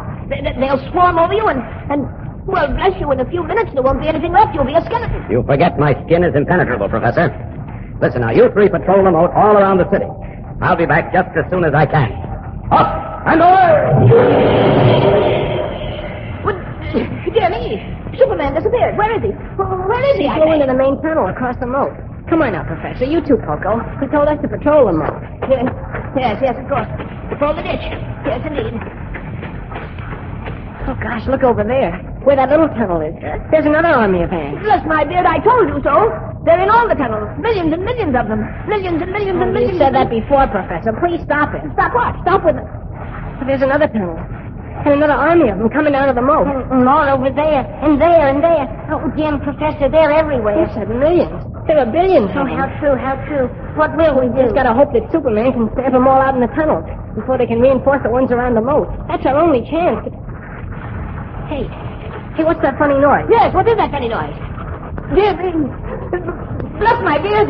It isn't funny at all. Quite the contrary. Oh, dear. Oh, dear. What is it, Professor? Yes. The Formicoidea Hymenoptera. Don't you see them? In the little red trees across the moat? In the tree? Yeah, they are climbing the trees. Oh, so what? The trees are on the other side of the moat. Let them climb for all I care. But don't you see what they're doing? What? They're picking leaves. They're biting off the stems and letting the leaves flutter to the ground. Well, what do I care? Yes, my dear, you should care. You certainly should. Why? Because they've outsmarted us, that's why. We haven't a chance now. Not a chance. Puzzled and alarmed, Jimmy Olsen and Poco wait for the excited Professor Twiddle to explain. We'll return in a moment for the startling climax of today's episode. But first, here again is your announcer. Say, gang, do you know why Mom wishes so hard sometimes for spring and summer to come? Well, one reason is this. She knows that you need to be out in the sunshine to make plenty of vitamin D for you. But, you know, you might remind her that you can get your daily minimum need of that same sunshine vitamin D in your big breakfast bowl full of Kellogg's Pep. Yes, your daily minimum need of sunshine vitamin D plus vitamin B1 and energy vitamin, more than twice as much as in sun-ripened whole wheat. Not to mention all the doggone good eating in this sunny golden toasted cereal. And by the way, about those comic buttons you're all collecting from packages of Kellogg's Pep, it's about time you were getting all 18 buttons in the series. Lots of the kids have them all, sure. And lots more only need, say, 1 or 2 buttons to round out the set. Don't you miss out on a single one. Get Winnie Winkle and Moon Mullins and Superman and all the rest, because I'm going to have some news for you next week that'll really give you a thrill. It's something that you won't want to miss. So remind Mom to put Kellogg's Pep on her shopping list, because that's the only way you can get these snappy comic buttons. You don't send in a single penny, not even a box stop, and you can't buy them anywhere. But there's an exclusive prize for you when you open each package of P.E.P. Pep, the Sunshine Cereal, made by Kellogg, the greatest name in cereals. Now, back to the adventures of Superman. As millions of savage red ants massed at the edges of the water-filled moat surrounding the Moon Dwellers' city, and Superman was battling millions more inside the tunnels leading to the city, Professor Twiddle observed armies of the murderous little insects in the dwarfed trees across the moat. Alarmed, he told Jimmy Olsen and Poco. Yes, my dear, this means the end of us. What do you mean, the end, my friend? Just because the ants are eating the leaves of the trees. I told you they are not eating the leaves, young man. They're gnawing through the stalks of the leaves. The leaves themselves are being preserved. Don't you see them fluttering to the ground? Yeah, it looks like a snowstorm. I mean a leaf storm. But what of it? What of it, he asked? Are you blind? Can't you see what the other ants are doing with the leaves that are falling from the trees? So they drag them away. It's a game they play. A game? You call it a game? Why, wait a minute. They're dragging the leaves to the moat. Of course they are. They're pushing them into the water. Exactly. They're going to use the leaves as boats and ferry themselves across the moat to our city. Oh, well, no. See? Some of them are already climbing aboard. Please. They'll be over in no time. And Superman isn't here to help us. What do we do, Professor? What do we do? They'll be over here in a minute. And Superman is in the tunnel. What do we do, Professor? What do we do? Oh, woe is me. Such misery. What can we do, young man? I said, what can we do? We've got to do something, Professor. You said ants eat everything. Yes, indeed, everything. Bless my beard. These great primitive red ants can reduce a full-grown elephant to a skeleton before you can say Jack Robinson. Well, just don't stand there and tell me about it. Do something. For Pete's sake, do something. Let me see. What do you suggest I do, young man? I don't know, but... Wait. I've got an idea. You have? Come on, both of you. Get busy. Bless my beard. Why are you digging up the ground? Don't ask questions. Help me, will you? Hurry up. Dig with me. But why? What for? He's trying to burrow under the ground, like the Moon Dwellers do, so he won't be found. No, that's impossible. He hasn't a corkscrew drilling appendage for a nose. And anyway, the ants... Will you two stop talking and get to work? Dig up pieces of dirt, stones, anything. Hurry, will you? But what for, pray tell? What for? Well, can't you see? We can throw them at the leaves the ants are coming over on and sink them. Watch, I'll show you. Bless my beard. Oh, a couple of them are almost over on this side. Here goes. That takes care of one raft. Now the other. Bless my beard. He sank two of the leaves and the creatures are drowning. Here comes another one. Hurrah, hooray. You saved the day. Oh, this isn't saved yet. I'm out of ammunition. Hurry up. Get some earth and stone. Start digging. Oh, hurry, worry. Hurry. You two keep digging. I'll try to hold them up. Getting ready to land, huh? This'll stop you. Quiet, guys, huh? See how you like this. And this. Come on, Poco. Professor, more ammunition. Oh, dear. Here. Atta boy, Poco, just in time. Hey, two more. Look! Look, three of them. Where? Over there. Oh, I see him. Bombs away. There. Look, my dear, you sent them all. Yeah, but there are others coming over.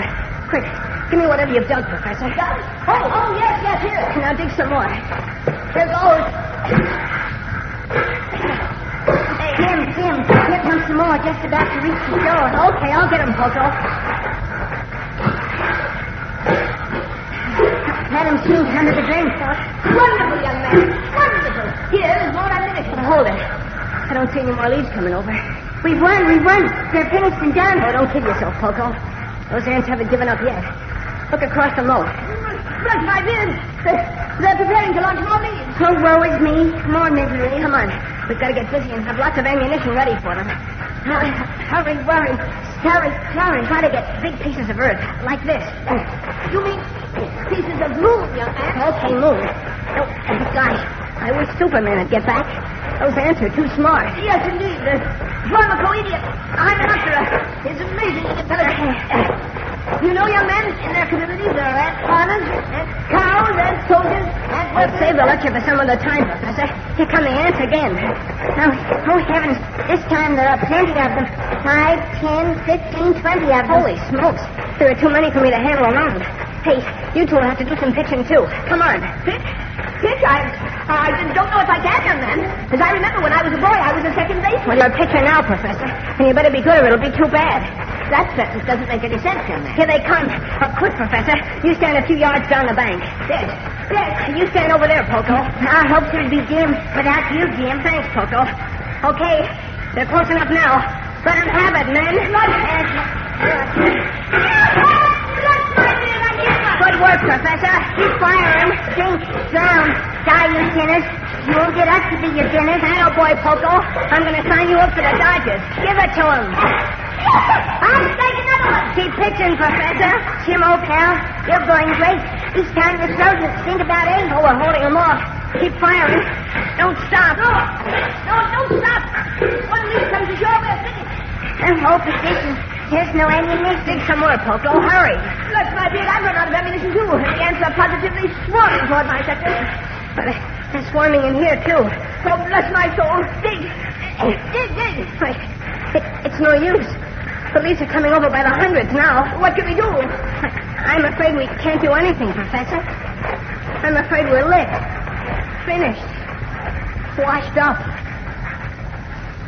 Dismayed, Jimmy Olsen, Poco, and Professor Twiddle look on helplessly as hundreds of the small leaf rats, each crowded with the savage red ants, move swiftly across the moat. We'll return in a moment for the dramatic climax of today's episode. But first, here again is your announcer.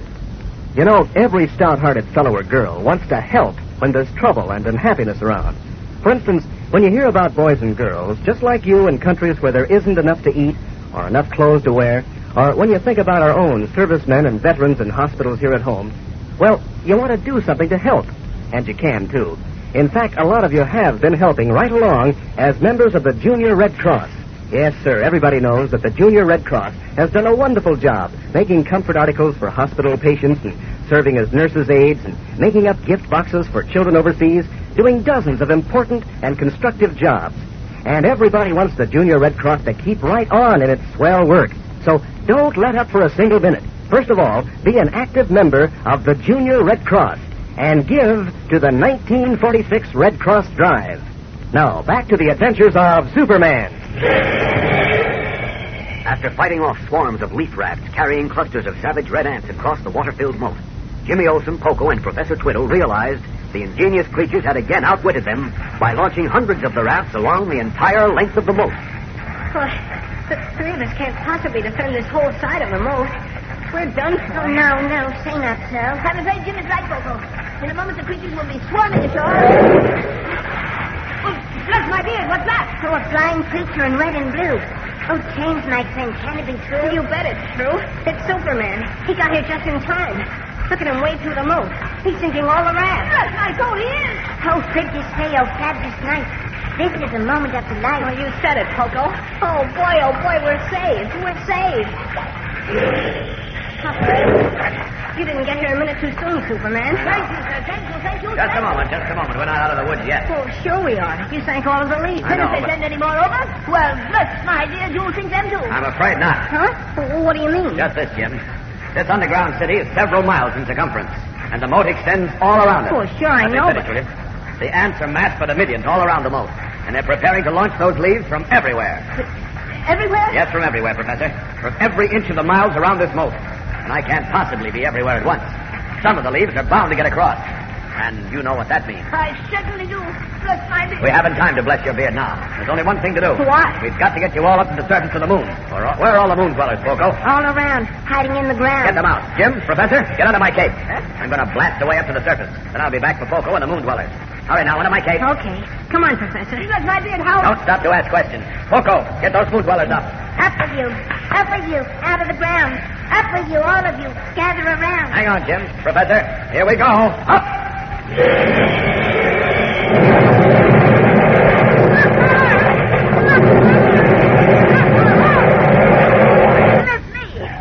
There, we're on the surface. It's dark. Yes, night must have fallen. It's... And gosh, it's cold. Yes. I can't stand it. Bless my beard. It must be 200 degrees below zero. Great Scott, it does get that cold in the moon at night. Neither of you can stay alive up here. But you can't stay alive under the surface either because of the ants. What can I do?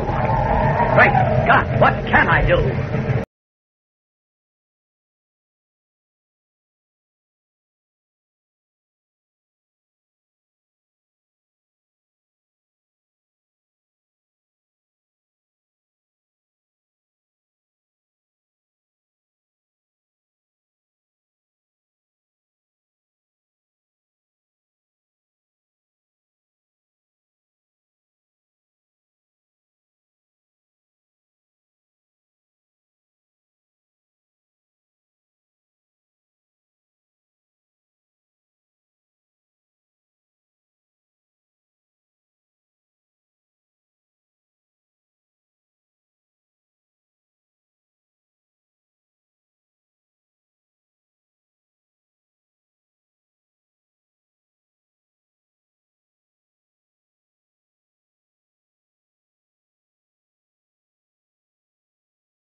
The ants are almost here. What are we going to do, Superman? I don't know. I'm trying to think, Jim. Bless my beard, you better think of something quickly. 2 minutes after those great red ants enter the city, there won't be anything left of it. Or of us either. I realize that, Professor. Oh, woe is me. Such misery. Wait. I've got it. You have? What have you got? A way out of this. We've got to act fast. Quick, Jim, Poco, Professor. Under my arms with you. But we can't go back to the surface of the moon. It's night and the temperature falls to 200 degrees below zero. So the ghastly cold will freeze our bones and turn us into ice cream cones. We're not going to the surface. We're going across the moat to the main tunnel. Hurry and get out of my arms. But the tunnels are full of ants, too. Not the main one. I cleared that out. All right, hang on now. I'll take you three to the tunnel first, then I'll come back for the moon dwellers. Here we go. Up and away! Here we are. All right, now you three wait. But it's pretty dark in this tunnel. Are you sure there are no ants left? I'm positive, Jim. I'm going for the moon dwellers now. But bless my beard, we can't stay here indefinitely, Superman. When the ants don't find us in the city, they'll follow us here. I've got a plan to prevent that. But every second counts if I'm to succeed. Don't move now. I'll be right back. Up and away! He said he had a plan. I wonder what he's going to do. Bless you, he can't do anything, young man. Oh, yes, he can. He's Superman. What if he is? Even he can't destroy all those millions and millions and millions of primitive Formicoidea hymenoptera. He said so himself. Putting us in this tunnel is only delaying the inevitable. There we are. There's the first load of moon dwellers. I'm going back to some more. Gee, these poor little guys are scared silly. They're kind of hanging on to Poco. Hey, don't be scared, fellas. Of course they're scared. They know that as soon as the great red ants find them, they're... Professor Twiddle, you're going too far. Must you frighten them more than they are?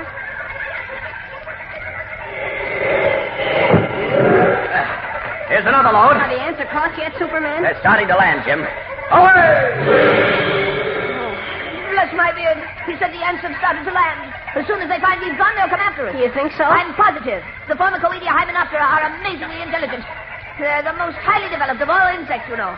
In fact, some biologists go so far as to state that the ants will eventually take over the Earth. Oh, no. Say not so. Don't listen to him, Poco. The ants aren't going to take over the Earth, and they're not going to take over the moon either. Let me point out that they have practically taken over the moon already, young man. The facts are... Never mind any more facts, Professor. Aren't things bad enough without you trying to make them worse? Superman wasn't gone so long before.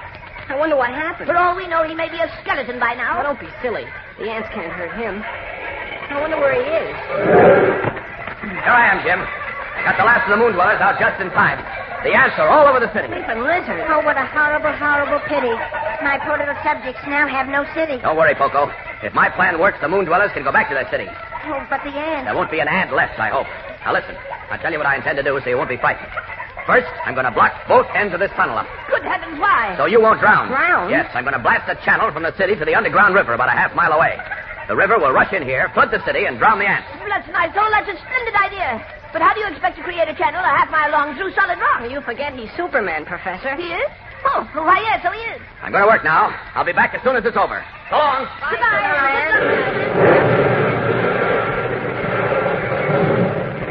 Well, he blocked up the entrance. Gosh, it's pitch dark in here now. It certainly is. I can't see my face in front of my head.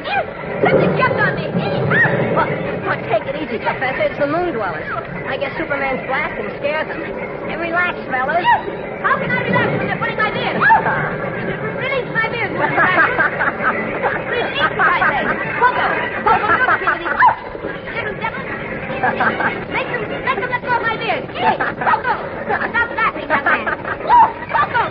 Let go, be scared. Let go, I said. Sit down and be thankful you're not dead.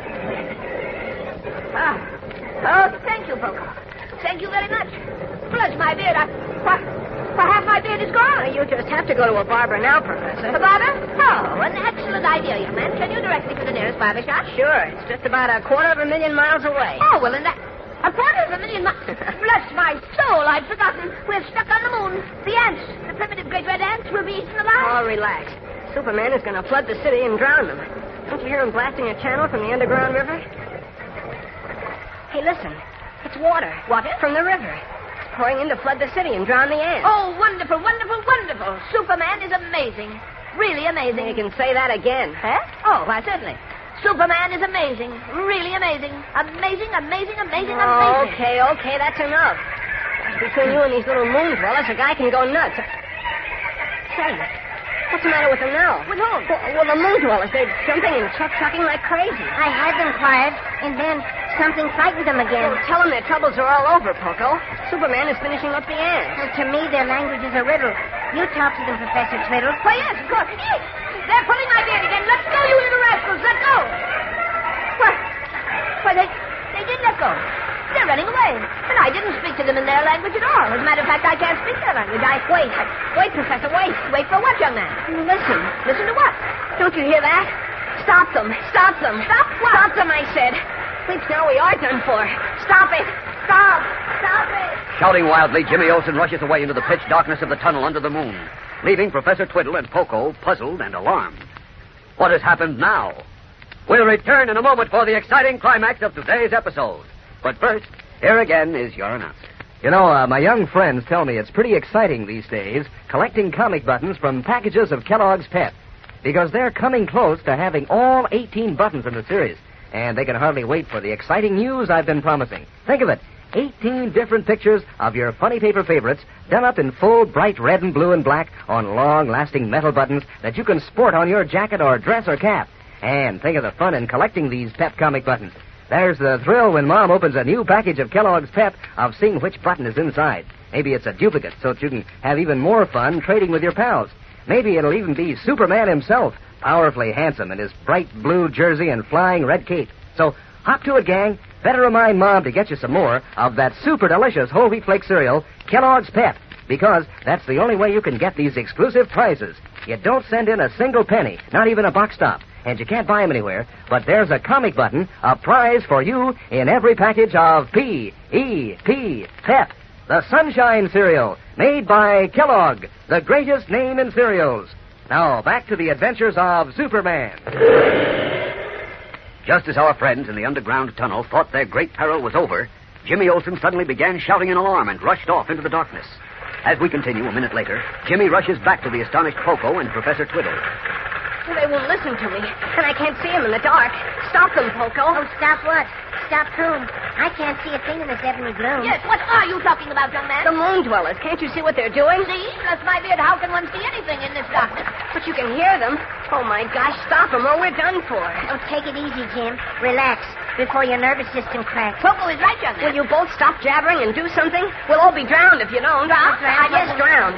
Can't you hear the moon dwellers boring through the tunnel walls? The water's starting to come in already. What?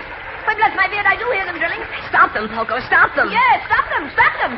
Bless my beard, my feet are getting wet. Oh, stop the drilling. The tunnel with water is rapidly filling. Well, fine king you are, Poco. They're not paying any attention. And the water's over our ankles. Get away from the walls, you little dope. You'll drown, too. Get away. Get away. Get away. Bless my beard.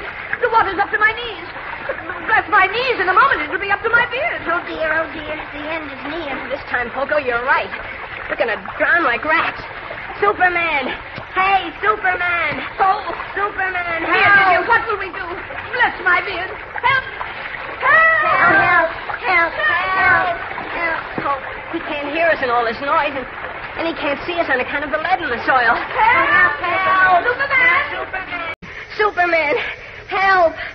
Superman. Help. Superman. Bless my beard, why doesn't he come? Can't hear us. He must be too far away. But he's got to hear us. He's got to. I must return to Earth and write a book about our amazing experiences on the moon. Oh, that's fine.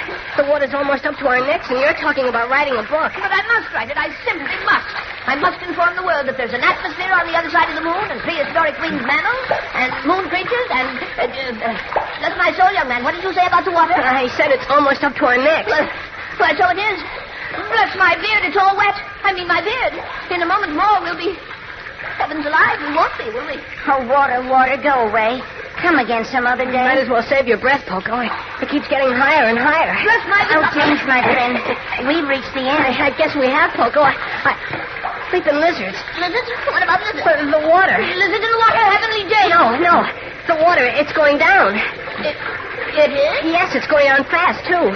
It's down to my shoulders already. Oh, you're right.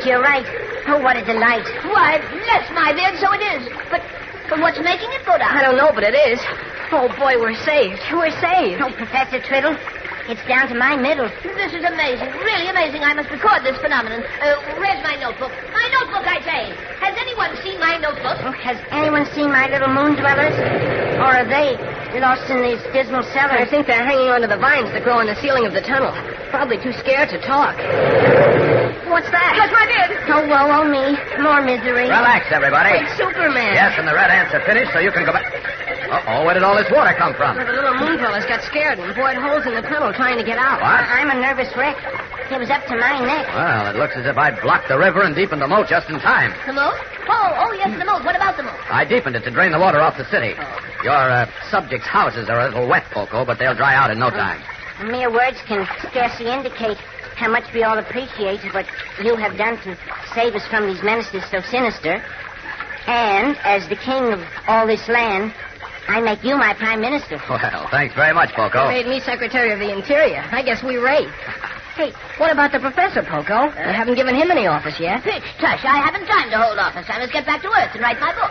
Gosh, I've got to get back, too.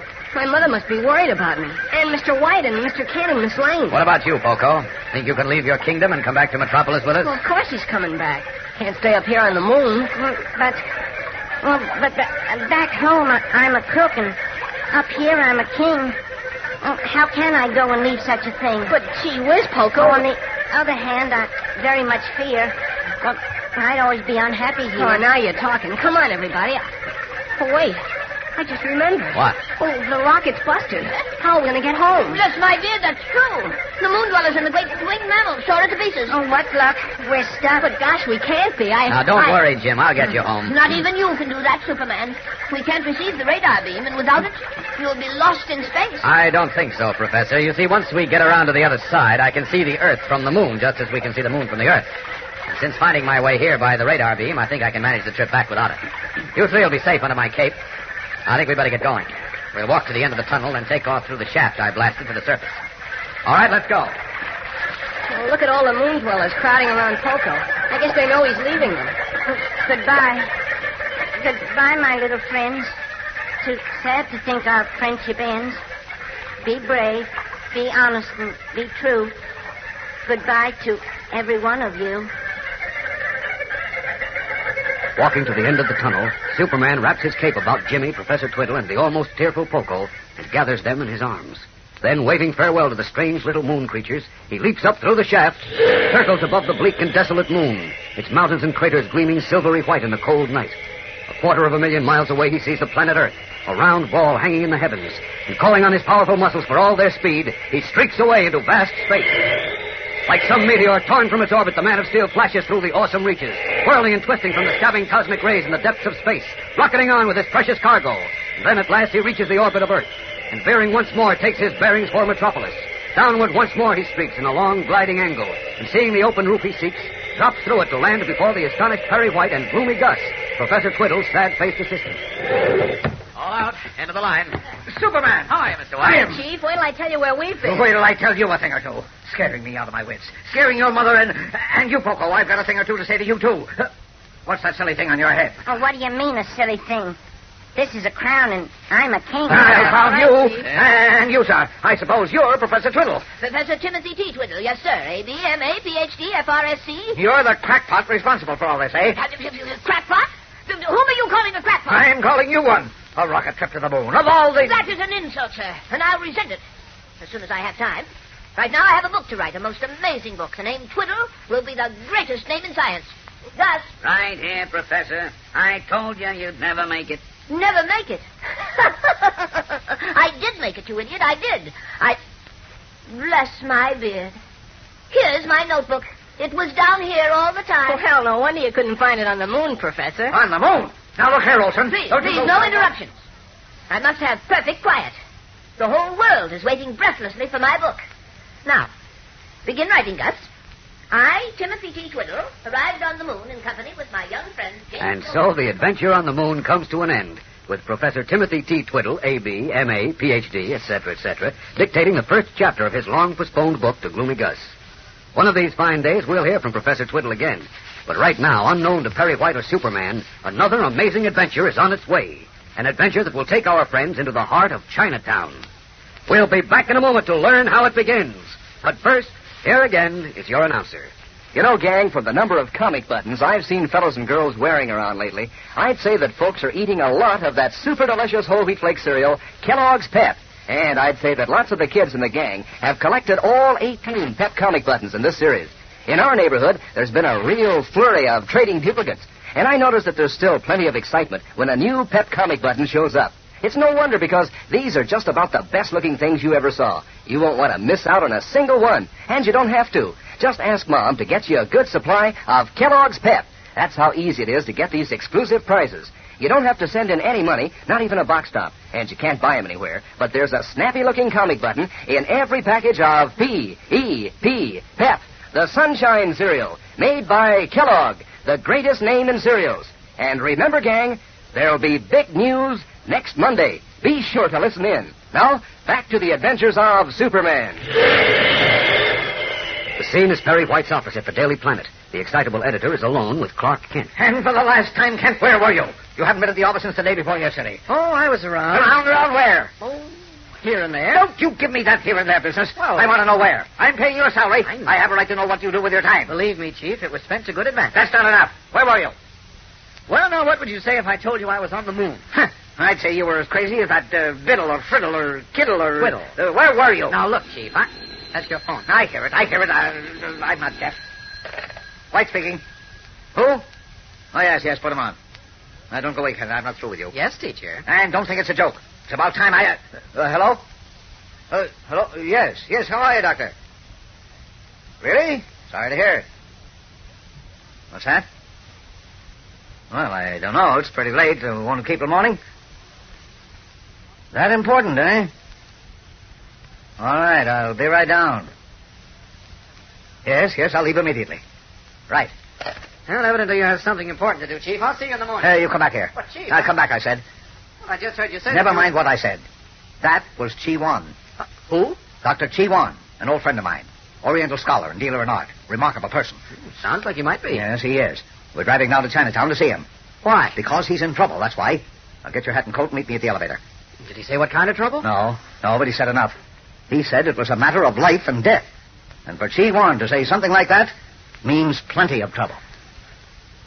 Yes, Mr. White, your Oriental friend, Dr. Chi Wan, is in plenty of trouble. In fact, you're going to be in trouble, too. Gang, don't miss tomorrow's opening episode in this new Superman adventure, The Mystery of the Dragon's Teeth. Every moment of it is exciting. So be sure to tune in tomorrow, same time, same station, for episode 1 of The Mystery of the Dragon's Teeth in the Adventures of Superman. Faster than a speeding bullet. More powerful than a locomotive. Able to leap tall buildings at a single bound. Look, up in the sky. It's a bird. It's a plane. It's Superman. Fellows and girls, be sure to follow the adventures of Superman. Brought to you every day, Monday through Friday, same time, same station, by the grand old Kellogg Company of Battle Creek. And for other thrilling adventures of Superman, see your local newspaper. Superman is also a copyrighted feature appearing in Superman DC publications. Give a hip, hip hooray, gang. It's back. For you and me, now there's Kellogg's famous variety. That's the swell variety carton with 10 separate generous packages of Kellogg's cereals, including Kellogg's Pep, Rice Krispies, shredded wheat corn flakes, Crumples, and 40% bran flakes. Each box in Kellogg's variety holds a fresh, crisp, heaping portion. Just help yourself to your favorite kind. Makes breakfast a picnic of fun. So ask Mom to get Kellogg's variety right away. And be sure to be with us tomorrow for the thrilling adventures of Superman. This is the Mutual Broadcasting System.